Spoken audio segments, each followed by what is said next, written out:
ಬೆಳ್ಳಂಬೆಳಗ್ಗೆ ನಸುಕಿನ ಜಾವ ಸುಮಾರು 3:30 ಹೊತ್ತಿಗೆ ಕುಂದಾಪುರದ ಹೃದಯ ಭಾಗದಲ್ಲಿರುವಂತಹ ಹೋಲಿ ರೋಸರಿ ಚರ್ಚ್ ಏನಿದೆ, ಐವನ್ ರಿಚರ್ಡ್ ಮಸ್ಕರೇನಸ್ ಅನ್ನುವವರ ಭರ್ಬರವಾದಂತಹ ಹತ್ಯೆ.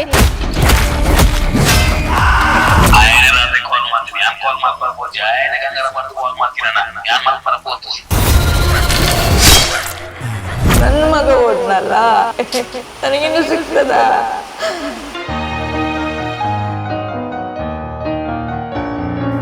ಫಸ್ಟ್ ನಾನು ಹೋಗ್ತೀನಿ, ಆಮೇಲೆ ನೀನ್ ಬಾ ಅಂತ ಹೇಳಿ ನಿನ್ನನ್ನು ನಾನು ಉಳಿಸ್ಕೊಡ್ಬೇಕು, ನನ್ಗೇನಾದ್ರೂ ಪರವಾಗಿಲ್ಲ ಅಂತ ಹೇಳ್ತಾ ಇದ್ದೆ.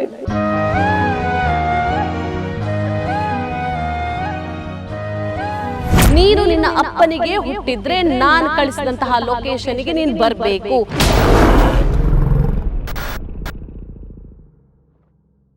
ನಮಸ್ತೆ ವೀಕ್ಷಕರೇ, ಅಭಿಮತ ಟಿವಿ ವಿಶೇಷ ಕಾರ್ಯಕ್ರಮಕ್ಕೆ ಸ್ವಾಗತ. ನಾನು ಮಮತಾ. ಬೆಳ್ಳಂಬೆಳಗ್ಗೆ ನಸುಕಿನ ಜಾವ ಸುಮಾರು 3:30 ಹೊತ್ತಿಗೆ ಕುಂದಾಪುರದ ಹೃದಯ ಭಾಗದಲ್ಲಿರುವಂತಹ ಹೋಲಿ ರೋಸರಿ ಚರ್ಚ್ ಏನಿದೆ, ಈ ಚರ್ಚಿನ ಮುಂಭಾಗದಲ್ಲಿರುವಂತಹ ರಸ್ತೆಯಲ್ಲಿ ಬಾರ್ಕೂರು ಕಚ್ಚೂರು ಮೂಲದ ಸುಮಾರು 45 ವರ್ಷ ಪ್ರಾಯದ ಐವನ್ ರಿಚರ್ಡ್ ಮಸ್ಕರೇನಸ್ ಅನ್ನುವವರ ಭೀಕರವಾದಂತಹ ಭರ್ಬರವಾದಂತಹ ಹತ್ಯೆ ನಸುಕಿನ ಜಾವ ನಡೆದಿದೆ. ಇಲ್ಲಿ ಗುಂಡಿನ ದಾಳಿ ಆಗಿರುವಂಥದ್ದು. ಅಪರಿಚಿತ ವ್ಯಕ್ತಿಯಿಂದ, ದುಷ್ಕರ್ಮಿಯಿಂದ ಈ ಗುಂಡಿನ ದಾಳಿ, ಪಿಸ್ತೂಲ್ ಮೂಲಕ ಗುಂಡನ್ನ ಹಾರಿಸಿ ಈ ವ್ಯಕ್ತಿಯ ಐವನ್ ರಿಚರ್ಡ್ ಮಸ್ಕರೇನಸ್ ಏನಿದ್ದಾರೆ, ಈ ವ್ಯಕ್ತಿಯ ಕೊಲೆ ಆಗಿರುವಂಥದ್ದು.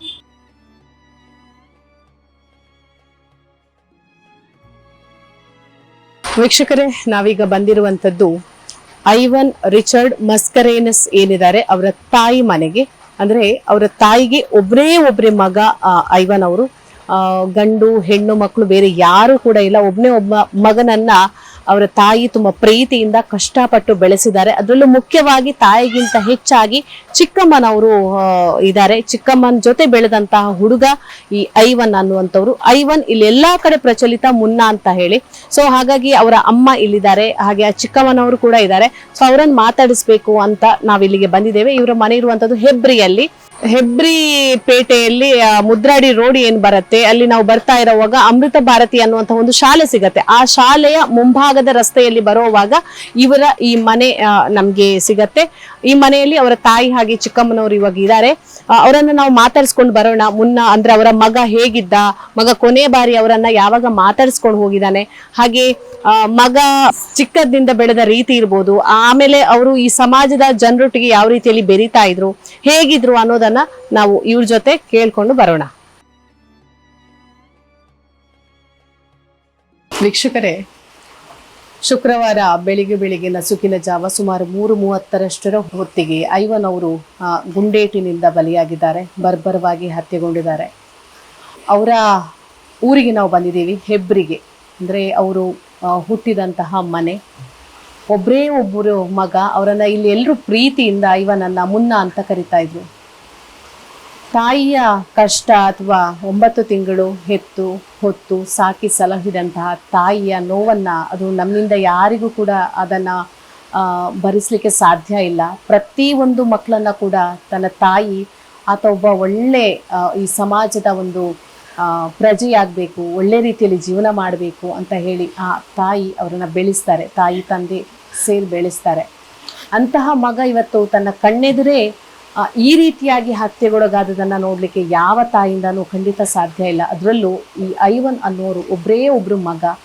ಹೆಣ್ಣು ಮಕ್ಕಳಾಗಲಿ ಬೇರೆ ಗಂಡು ಮಕ್ಕಳಾಗಲಿ ಈ ತಾಯಿಗೆ ಇಲ್ಲ. ಒಂದೇ ಒಂದು ಮಗನನ್ನ ಕಳ್ಕೊಂಡಂತಹ ನೋವಲ್ಲಿ ಈ ತಾಯಿ ಕೊರಗ್ತಾ ಇದ್ದಾರೆ. ಅವರನ್ನ ಖಂಡಿತ ಇದು ಮಾತಾಡಿಸುವಂತ ಸಮಯ ಅಲ್ಲ. ಆದರೂ ಕೂಡ ಅವರ ಒಂದು ನೋವನ್ನ ಕೇಳಬೇಕು, ಅವರ ಮಗನ ಬಗ್ಗೆ ಮಾತಾಡಿಸ್ಬೇಕು ಅಂತ ನಮ್ಮ ತಂಡ ಅವರ ಹೆಬ್ರಿಯಲ್ಲಿರುವಂತಹ ಮನೆಗೆ ಬಂದಿರುವಂಥದ್ದು. ಅಮ್ಮ ನಮಸ್ತೆ. ಮುನ್ನ ಅವರು ಈ ರೀತಿಯಾಗಿ ತನ್ನ ಜೀವನವನ್ನ ಕೊನೆಗೊಳಿಸಿದ್ದಾರೆ. ನಿಮ್ಮ ಮಗ ಅಂದ್ರೆ ನಿಮ್ಗೆ ಎಷ್ಟು ಪ್ರೀತಿ ಅಮ್ಮ? ನನಗೆ ಪ್ರೀತಿ ಇಲ್ವಾ? ನನಗೆ ತುಂಬಾ ಪ್ರೀತಿ. ಆದ್ರೆ ನನ್ನನ್ನು ಬಿಟ್ಟು ಹೋದಲ್ಲ. ಹೀಗೆಲ್ಲ ಆಗ್ತದೆ ಅಂತ ನನಗೆ ಗೊತ್ತಿರ್ತಿಲ್ಲ. ಇಷ್ಟು ಬೇಗ ಹೀಗೆ ಆಗ್ತದೆ ಅಂತ. ಯಾವಾಗ ಅವರನ್ನು ನೀವು ಕೊನೆಯದಾಗಿ ನೋಡಿದ್ ಯಾವಾಗ ನಿಮ್ಮ ಮಗನನ್ನ? ಹೋದ ವಾರ. ಎಷ್ಟು ದಿವಸ ಆಯ್ತು? 8 ದಿವಸ ಆಯ್ತು ಬಂದು ಮತ್ತು ಕೊಟ್ಟೆಲ್ಲ ಹೋಗಿದ್ದಾನೆ. ಬಂದು ಮಾತಾಡಿ ಎಲ್ಲ ಮಾತಾಡಿ ಮಗುವಿಗೆ ಕೇಕ್ ಕೊಟ್ಟು ಎಲ್ಲ ಮಾಡಿ ಹೋಗಿದ್ದಾನೆ. ಅದ್ರ ಮೇಲೆ ದಿನ ಫೋನ್ ಮಾಡಿ ದಿನಮ್ಮ ದಿನಮ್ಮ ನಾನು ನಿನ್ನ ಬಿಟ್ಟು ಹಾಕುದಿಲ್ಲ ಅಂತ ಹೇಳಿ ಹೋದ. ಹೇಗಿದ್ರಮ್ಮ ಮುನ್ನ? ತುಂಬಾ ಈ ಹಿಂದೆ ಯಾವ ರೀತಿಯಲ್ಲಿ ಇದ್ರು ಅವರು? ಯಾವ ರೀತಿಯಲ್ಲಿ? ಸರ್ಕಲ್ ಸ್ವಲ್ಪ ಜಾಸ್ತಿ ಇತ್ತು. ಆದ್ರೆ ನಾನು ಹೇಳ್ತಿದ್ದೆ ಬೇಡ ಮಗ ಅಂತ ಹೇಳಿ. ಆದ್ರೆ ಅವನಿಗೆ ಕೇಳ್ತಾ ಇರ್ಲಿಲ್ಲ. ಎಲ್ಲಿ ಶಾಲೆಗೆ ಹೋಗಿದ್ದು ಮುನ್ನ ಅವರು?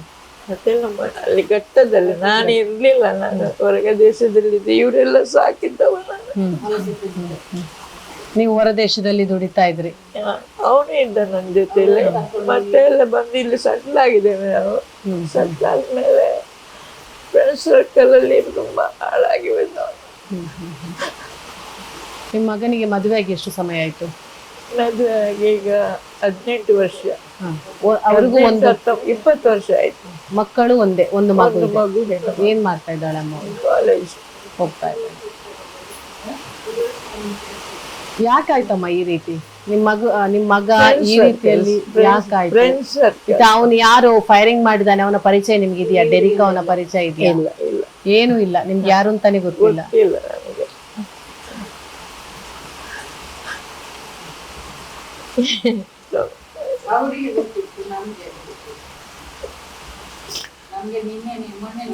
ಅವನ್ನೇ ಯಾರೋ ಫ್ರೆಂಡ್ ಅಂತ ಹೇಳ್ತಾ ಇದ್ದಾನೆ. ಯಾರಂತ ಏನ್ ಮಾಡೋದು? ಇನ್ನು ನನಗೆ ವಾಪಸ್ ಬರ್ತದ ಇಲ್ಲ ಇನ್ ಮಾತಾಡಿ ಅಂತ ಪ್ರಯೋಜನ ಉಂಟು. ಹೋಗಿ ಆಯ್ತು, ನನ್ನನ್ನು ಬಿಟ್ಟು ಹೋಗ್ತಾ. ಇಲ್ಲಿ ಬಂದು ಹೇಗಿರ್ತಿದ್ರು ನಿಮ್ ಜೊತೆ? ಓಕೆ, ನಮ್ಗೇನಿದು ಅಷ್ಟು ಇದನ್ನ ಮಾಡ್ತಾ ಇರ್ಲಿಲ್ಲ. ಅವನು ಹೊರಗಡೆ ಫ್ರೆಂಡ್ಶಿಪ್ ಜಾಸ್ತಿ ಇತ್ತು, ಕುಡಿಯೋದು ಸ್ವಲ್ಪ ಜಾಸ್ತಿ ಇತ್ತು ಅಷ್ಟೇ. ಹೀಗೆಲ್ಲ ಒಳ್ಳೆ ಜನ, ಒಳ್ಳೆ ವ್ಯಕ್ತಿ ಆಗಿದೆ. ಎಲ್ಲರಿಗೂ ಒಳ್ಳೆ ಮಾಡ್ತಾನೆ, ಎಲ್ಲ ಮಾಡ್ತಾನೆ ಒಳ್ಳರಿಗೆ. ಅಂತ ಇದೀಗ ಮುದುಕರು ಯಾರ ಕಂಡ್ರೆ ಅವ್ರನ್ನ ಗಾಡಿಯಲ್ಲಿ ಕರ್ಕೊಂಡು ಹೋಗೋದು, ತಿನ್ಸುದು, ಮಕ್ಕಳನ್ನ ಕಂಡ್ರೆ ಮಕ್ಕಳನ್ನ ತಗೊಂಡೋಗಿ ತಿನ್ಸುದು ಎಲ್ಲ ಮಾಡ್ತಾ ಇದ್ದ. ಮಕ್ಕಳಿಗೆ ಯಾರಿಗೂ ಬಿಡ್ತೀನಿ, ಎಲ್ಲಿದ್ರು ಮಕ್ಕಳು ಎಲ್ಲರಿಗೂ ತಿನ್ನೋದು. ಅವನಿಗೆ ತೆಗೆದು ಕೊಡಿದ್ರೆ ಅವನು ತಿನ್ನುತ್ತಿರ್ಲಿಲ್ಲ. ಹೋಟೆಲಲ್ಲಿ ಮುದುಕರೆಲ್ಲ ರಾತ್ರಿಗೆ ಇದ್ದರೆ ಅವನಿಗೆ ಒಂದು 10-20 ರೂಪಾಯಿ 100 ರೂಪಾಯಿ ಕೊಡದೆ ಅವ್ನಿಗೆ ಬರ್ತಾ ಇರ್ಲಿಲ್ಲ. ನಾನು ಮಾಸೆಲ್ಲ ನೋಡಿದ್ದೇನೆ. ತುಂಬಾ ಒಳ್ಳೆ ಮನಸ್ಸು ಒಳ್ಳೇದಿತ್ತು. ಈ ಕುರ್ತದಲ್ಲಿ ಸ್ವಲ್ಪ ಹಾಳಾದ ಅಷ್ಟೇ, ಮತ್ತೆಲ್ಲ ಒಳ್ಳೇದು. ನಿಮ್ಮನ್ನ ಹೇಗೆ ಕರಿತಾ ಇದ್ದ ಪ್ರೀತಿಯಿಂದ? ಮಮ್ಮಿ ಅಂತಾನೆ. ನೀವು ಹೇಗೆ ಕರಿತಾ ಇದ್ರಿ? ಮುನ್ನ ಅಂತ.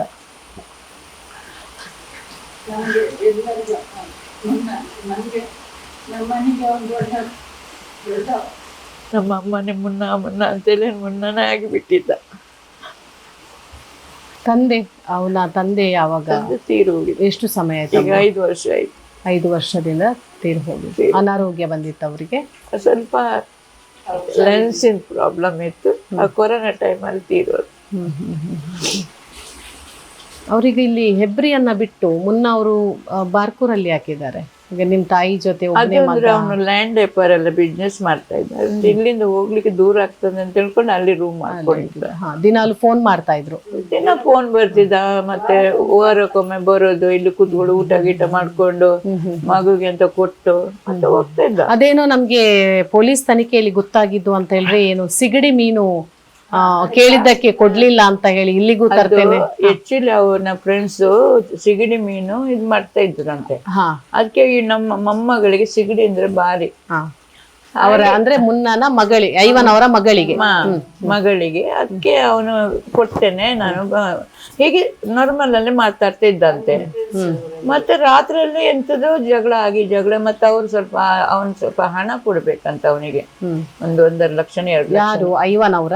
ಯಾರು ಅವನ್ ಫ್ರೆಂಡ್ಸ್ ಹೊಡೆದಿದಾರಲ್ಲ, ಡೆರಿಕ್ ಅವರು ಇವರಿಗೆ ಹಣ ಕೊಡ್ಬೇಕಿತ್ತದೆ. ಅದ್ರಲ್ಲಿ ಅವ್ರ ಜಗಳ ಆಗಿ ಮತ್ತೆ ಅವ್ನು ಕರೆದಿದ್ದಾರೆ. ಬಾ ಅಂತ ಹೇಳಿದ್ದಂತೆ. ಇವತ್ತೇ ಕೊಡ್ತೀನಿ ಬಾ ಅಂತ. ಹಾಗೆ ಹೋದ ಅವನಿಗೆ ಹೊಡೆದಿದ್ದಾರೆ. ಮತ್ತೆ ನೀನು ಗಂಡಸಾದ್ರೆ ಬಾ, ನೀನು ಒಬ್ಬ ಅಪ್ಪನಿಗೆ ಹುಟ್ಟಿದ್ರೆ ಬಾ ಅಂತ ಅದೆಲ್ಲ ರೆಕಾರ್ಡ್ ಮಾಡ್ಕೊಂಡಿದ್ದಾರೆ. ನಾನು ಕೇಳಲಿಲ್ಲ, ನಾನು ಇರ್ಲಿಲ್ಲ. ಹಾಗಾಗಿ ಇವರು ಹೋಗಿದ್ದು. ಒಂದು ಸ್ವಲ್ಪ ಕೋಪನ ಕಂಟ್ರೋಲ್ ಮಾಡ್ಕೊಂಡಿರ್ತಿದ್ರೆ. ಕೋಪನ ಕರ್ಕೊಂಡು ಮನುಷ್ಯ ಅದು 2 ಗಂಟೆ ರಾತ್ರಿಗೆ ಹೋಗಿದ್ದಲ್ಲ, ಹೋಗ್ಬಾರ್ದಾಯ್ತು ಅಷ್ಟೇ. ಕುಡ್ಕೊಂಡು ಅವನು ಕುಡ್ದಿದ್ದಂತ ಹೇಳ್ತಾರೆ, ಇವನು ಕುಡ್ದಿದ್ದಂತ ಹೇಳ್ತಾರೆ. ಎಂತ ಮಾಡು ನಾನು? ನನ್ನ ಮಗ ಹೋದ್ನಲ್ಲ, ನನಗಿನ್ನು ಸಿಗ್ತದ? ಅವನ ಒಂದು ಕಾಲು ತೆಗೆದು ಹೋಗಿದ್ದಾರೆ, ಊಟ ಆದ್ರೂ ಕೊಡ್ತಿದ್ದೆ. ಈಗ ಹೋಗಿ ಬಿಟ್ನಲ್ಲ, ಹೊಡೆದೇ ಬಿಟ್ನಲ್ಲ. ಈಗ ಅವನು ಕೂಡ ನೀರೊಂದು ತಟ್ಟು ಕೊಡ್ಲಿಕ್ಕಾಗ್ಲಿಲ್ಲ ಇಲ್ಲ, ನಿಜವಾಗ್ಲೂ ಈಗ ಅವನು ಕೂಡ ಹೊಡೆದಿರೋದು ಸಾಯ್ಲಿಕ್ಕೆ ಅಲ್ಲ ಅಂತ ಅನ್ಸತ್ತೆ. ಏನೋ ಅವನನ್ನ ಹೆದರಿಸ್ಬೇಕು ಅಂತ ಹೊಡೆದ, ಈಗ ಸಾಯಿಸ್ಲಿಕ್ಕೆ ಹೊಡಿಬೇಕು ಅಂತ ಇದ್ರೆ ತಲೆಗೋ ಅಥವಾ ಅಷ್ಟು ಹತ್ತಿರ ಅಂತರದಿಂದ ಹೊಡೆದಿರುವಂತದ್ದು ತಲೆಗೋ ಹೊಟ್ಟೆಗೋ ಬೆನ್ನಿಗೋ ಮಾಡಬಹುದಿತ್ತು, ಅವನು ಕಾಲಿಗೆ ಮಾಡಿದಾನೆ. ಸೊ ಅವನು ಕೂಡ ಇವನನ್ನು ಹೆದರಿಸ್ಲಿಕ್ಕೆ ಮಾಡಿರೋದು ಅಂತ ಯಾರಿಗೆ ಗೊತ್ತು, ನಮಗೆ ಯಾವ್ದು ವಿಷಯನೇ ಗೊತ್ತಿಲ್ಲ. ಓಕೆ ವೀಕ್ಷಕರೇ, ಇದಾಗಿತ್ತು ಅವರ ತಾಯಿಯ ಮಾತು. 9 ತಿಂಗಳು ಹೊತ್ತು ಹೆತ್ತು ಸಾಕಿ ಸಲಹಿ ದೊಡ್ಡದು ಮಾಡಿ ಇಷ್ಟೆತ್ತರಕ್ಕೆ ಬೆಳೆಸಿದ ಮೇಲೆ ಮಗ ನನ್ನ ಕೈ ಚೆಲ್ ಕೂತಿದ್ದಾರೆ, ಕೈ ಮಗುಚು ಕೂತಿದ್ದಾರೆ, ಕೈಯನ್ನ ಕೌಚು ಹಾಕಿ ಕೂತಿದ್ದಾರೆ. ನನ್ನ ಮಗ ಏನು ನನ್ನ ಜೊತೆ ಇಲ್ಲ, ನನ್ನನ್ನು ತುಂಬಾ ಪ್ರೀತಿ ಮಾಡ್ತಾ ಇದ್ದ, ನಾನಂದ್ರೆ ಅವನಿಗೆ ತುಂಬಾ ಇಷ್ಟ. ಚಿಕ್ಕಮ್ಮನವರಿಗೂ ಕೂಡ ಅಷ್ಟೇ, ಇಬ್ರು ಚಿಕ್ಕಮ್ಮನವ್ರು ಇಲ್ಲಿ ಸಿಕ್ಕಿದ್ರು. ಅವರು ಹೇಳ್ತಾರೆ ನಾವು ಅಂತ ಹೇಳಿದ್ರೆ ಅವನಿಗೆ ತುಂಬಾ ಇಷ್ಟ, ನಮಗೂ ಅವನ ಮೇಲೆ ತುಂಬಾ ಪ್ರೀತಿ, ನಾವು ಏನ್ ಕೇಳಿದ್ರು ಇಲ್ಲ ಅಂತ ಹೇಳ್ತಿರ್ಲಿಲ್ಲ. ಹಾಗೆ ಅವ್ರಿಗೂ ಕೂಡ ಐವನ್ ಅವರಿಗೂ ಕೂಡ ಒಬ್ಳು ಮಗಳಿರುವಂತದ್ದು. ಆ ಮಗಳಿಗೋಸ್ಕರ ಎಲ್ಲದಕ್ಕೂ ಅವ್ರು ರೆಡಿ ಇದ್ರಂತೆ, ಮಗಳು ಏನ್ ಕೇಳಿದ್ರು ತಂದು ಕೊಡ್ತಾ ಇದ್ರಂತೆ, ಅಷ್ಟು ಪ್ರೀತಿ ಮಾಡ್ತಾ ಇದ್ರು ಐವನ್ ಅವರು. ಅವರ ಮಗಳು ಕೂಡ ಇಲ್ಲೇ ಶಾಲೆಗೆ ಹೋಗ್ತಾ ಇರುವಂತದ್ದು. ಹಾಗಾಗಿ ಈ ತಾಯಿಯ ತಾಯಿಯ ನೋವನ್ನ ನಮ್ಗೆ ಕೇಳಲಿಕ್ಕಾಗ್ಲಿಲ್ಲ. ಒಂದು ಮಾತಾಡಿದ್ರು ಕೂಡ ಅವ್ರು ಗೊಳೋ ಅಂತ ಅಳ್ತಾ ಇದ್ದಾರೆ. ಯಾಕಂತ ಹೇಳಿದ್ರೆ ತಾಯಿ ಪ್ರೀತಿ ಅಂದ್ರೇನೆ ಅಷ್ಟು. ಯಾವ ತಾಯಿಗೂ ಕೂಡ ಕೆಟ್ಟ ಮಕ್ಕಳಿರ್ಬೋದು, ಆದ್ರೆ ಕೆಟ್ಟ ತಾಯಿ ಇರೋದು ತುಂಬಾ ಕಮ್ಮಿ. ಆದ್ರಿಂದ ತಾನು ಹೆತ್ತಂತಹ ಒಬ್ಬ ಮಗ ತುಂಬಾ ಪ್ರೀತಿಯಿಂದ ಸಾಕಿದ್ದೆ. ತುಂಬಾ ಒಳ್ಳೆ ಮನಸ್ಸು. ಆಸ್ಪತ್ರೆಗೂ ಅಷ್ಟೇ ತುಂಬಾ ಜನ ಬಂದು ಅವನ ಪಾದ ಮುಟ್ಟಿ ನಮಸ್ಕಾರ ಮಾಡ್ತಾ ಇದ್ರು. ಆದ್ರೆ ಒಂದೇ ಒಂದು ಅವನ ಕೆಟ್ಟ ಬುದ್ಧಿ ಅಂತ ಹೇಳಿದ್ರೆ ತುಂಬಾ ಸಹವಾಸ ಮಾಡ್ತಾನೆ, ತುಂಬಾ ಫ್ರೆಂಡ್ ಸರ್ಕಲ್ ಅವನಿಗಿದೆ, ಕುಡಿದ್ಮೇಲೆ ಅವನು ಏನ್ ಮಾಡ್ತಾನೆ ಅಂತ ಅವನಿಗೇನೆ ಗೊತ್ತಿಲ್ಲ. ಸೊ ಹಾಗಾಗಿ ಅವನ ಕುಡಿತದ ಚಟದಿಂದಾಗಿ ಅವನಿಗೆ ಈ ಪರಿಸ್ಥಿತಿ ಬಂತು. ಆದ್ರೆ ಅವನು ಎಲ್ಲ ಹೋದ್ರು ಸ್ವರ್ಗಕ್ಕೆ ಸೇರ್ಲಿ ಅಂತ ಮಹಾತಾಯಿ ಕೈ ಮುಗಿದು ಕೇಳ್ಕೊಳ್ತಾ ಇದ್ದಾರೆ. ಎಸ್, ನಾನೀಗ ಬಂದು ನಿಂತಿರುವುದು ಗುಂಡಿನ ದಾಳಿಗೆ ಕುಂದಾಪುರದಲ್ಲಿ ಭರ್ಬರವಾಗಿ ಹತ್ಯೆಗೊಂಡಂತಹ ಐವನ್ ಏನಿದ್ದಾರೆ, ಅವರು ಸುಮಾರು 10 ತಿಂಗಳಿನಿಂದ ವಾಸಿಸ್ತಾ ಇದ್ದಂತಹ ಮನೆ ಹತ್ರ ಬಂದು ನಾವು ನಿಂತಿದ್ದೇವೆ. ಬಾರ್ಕೂರು ಕಚ್ಚೂರು ಶ್ರೀ ಕ್ಷೇತ್ರ ಏನಿದೆ ಅಲ್ಲಿಂದ ಸುಮಾರು ದ್ವಾರದಿಂದ ಒಳಗಡೆ ಸುಮಾರು 2 ಕಿಲೋಮೀಟರ್ ಕ್ರಮಿಸುವಾಗ ಒಂದು ಹಾಳೆಕೋಡಿ ಅಂತ ಕಾಣಿಸುತ್ತೆ. ಆ ಒಂದು ಪ್ರದೇಶದಲ್ಲಿ ಇರುವಂತಹ ಈ ಮನೆ ಇದು ಬಾಡಿಗೆ ಮನೆಯಾಗಿರುತ್ತೆ. ಈ ಮನೆಯಲ್ಲಿಯೇ ಮೃತ ವ್ಯಕ್ತಿ ನಮ್ಮ ಐವನ್ ರಿಚರ್ಡ್ ಮಸ್ಕರೇನಸ್ ಏನಿದ್ದಾರೆ, ಅವರು ಈ ಮನೆಯಲ್ಲಿ ಲಲಿತಾ ಅನ್ನುವಂತಹ ಹೆಂಗಸಿನ ಜೊತೆಗೆ ವಾಸವಾಗಿದ್ರು ಅನ್ನುವಂತಹ ಮಾಹಿತಿ ಕೂಡ ಲಭ್ಯ ಆಗಿದೆ. ಅದರ ಜೊತೆಗೆ ಇದೇ ಮನೆಯಲ್ಲಿ 10 ತಿಂಗಳಿನಿಂದ ಅವರು ವಾಸವಾಗಿದ್ರು. ವ್ಯಾವಹಾರಿಕವಾಗಿ ಅವರು ಒಂದು ಉದ್ಯಮಿ ಆಗಿದ್ದ ಕಾರಣ ಹಲವಾರು ರೀತಿಯ ವ್ಯವಹಾರವನ್ನು ಹೊಂದಿದ್ರು ಅನ್ನುವಂತಹ ಮಾಹಿತಿ ಕೂಡ ಲಭ್ಯವಾಗಿದೆ.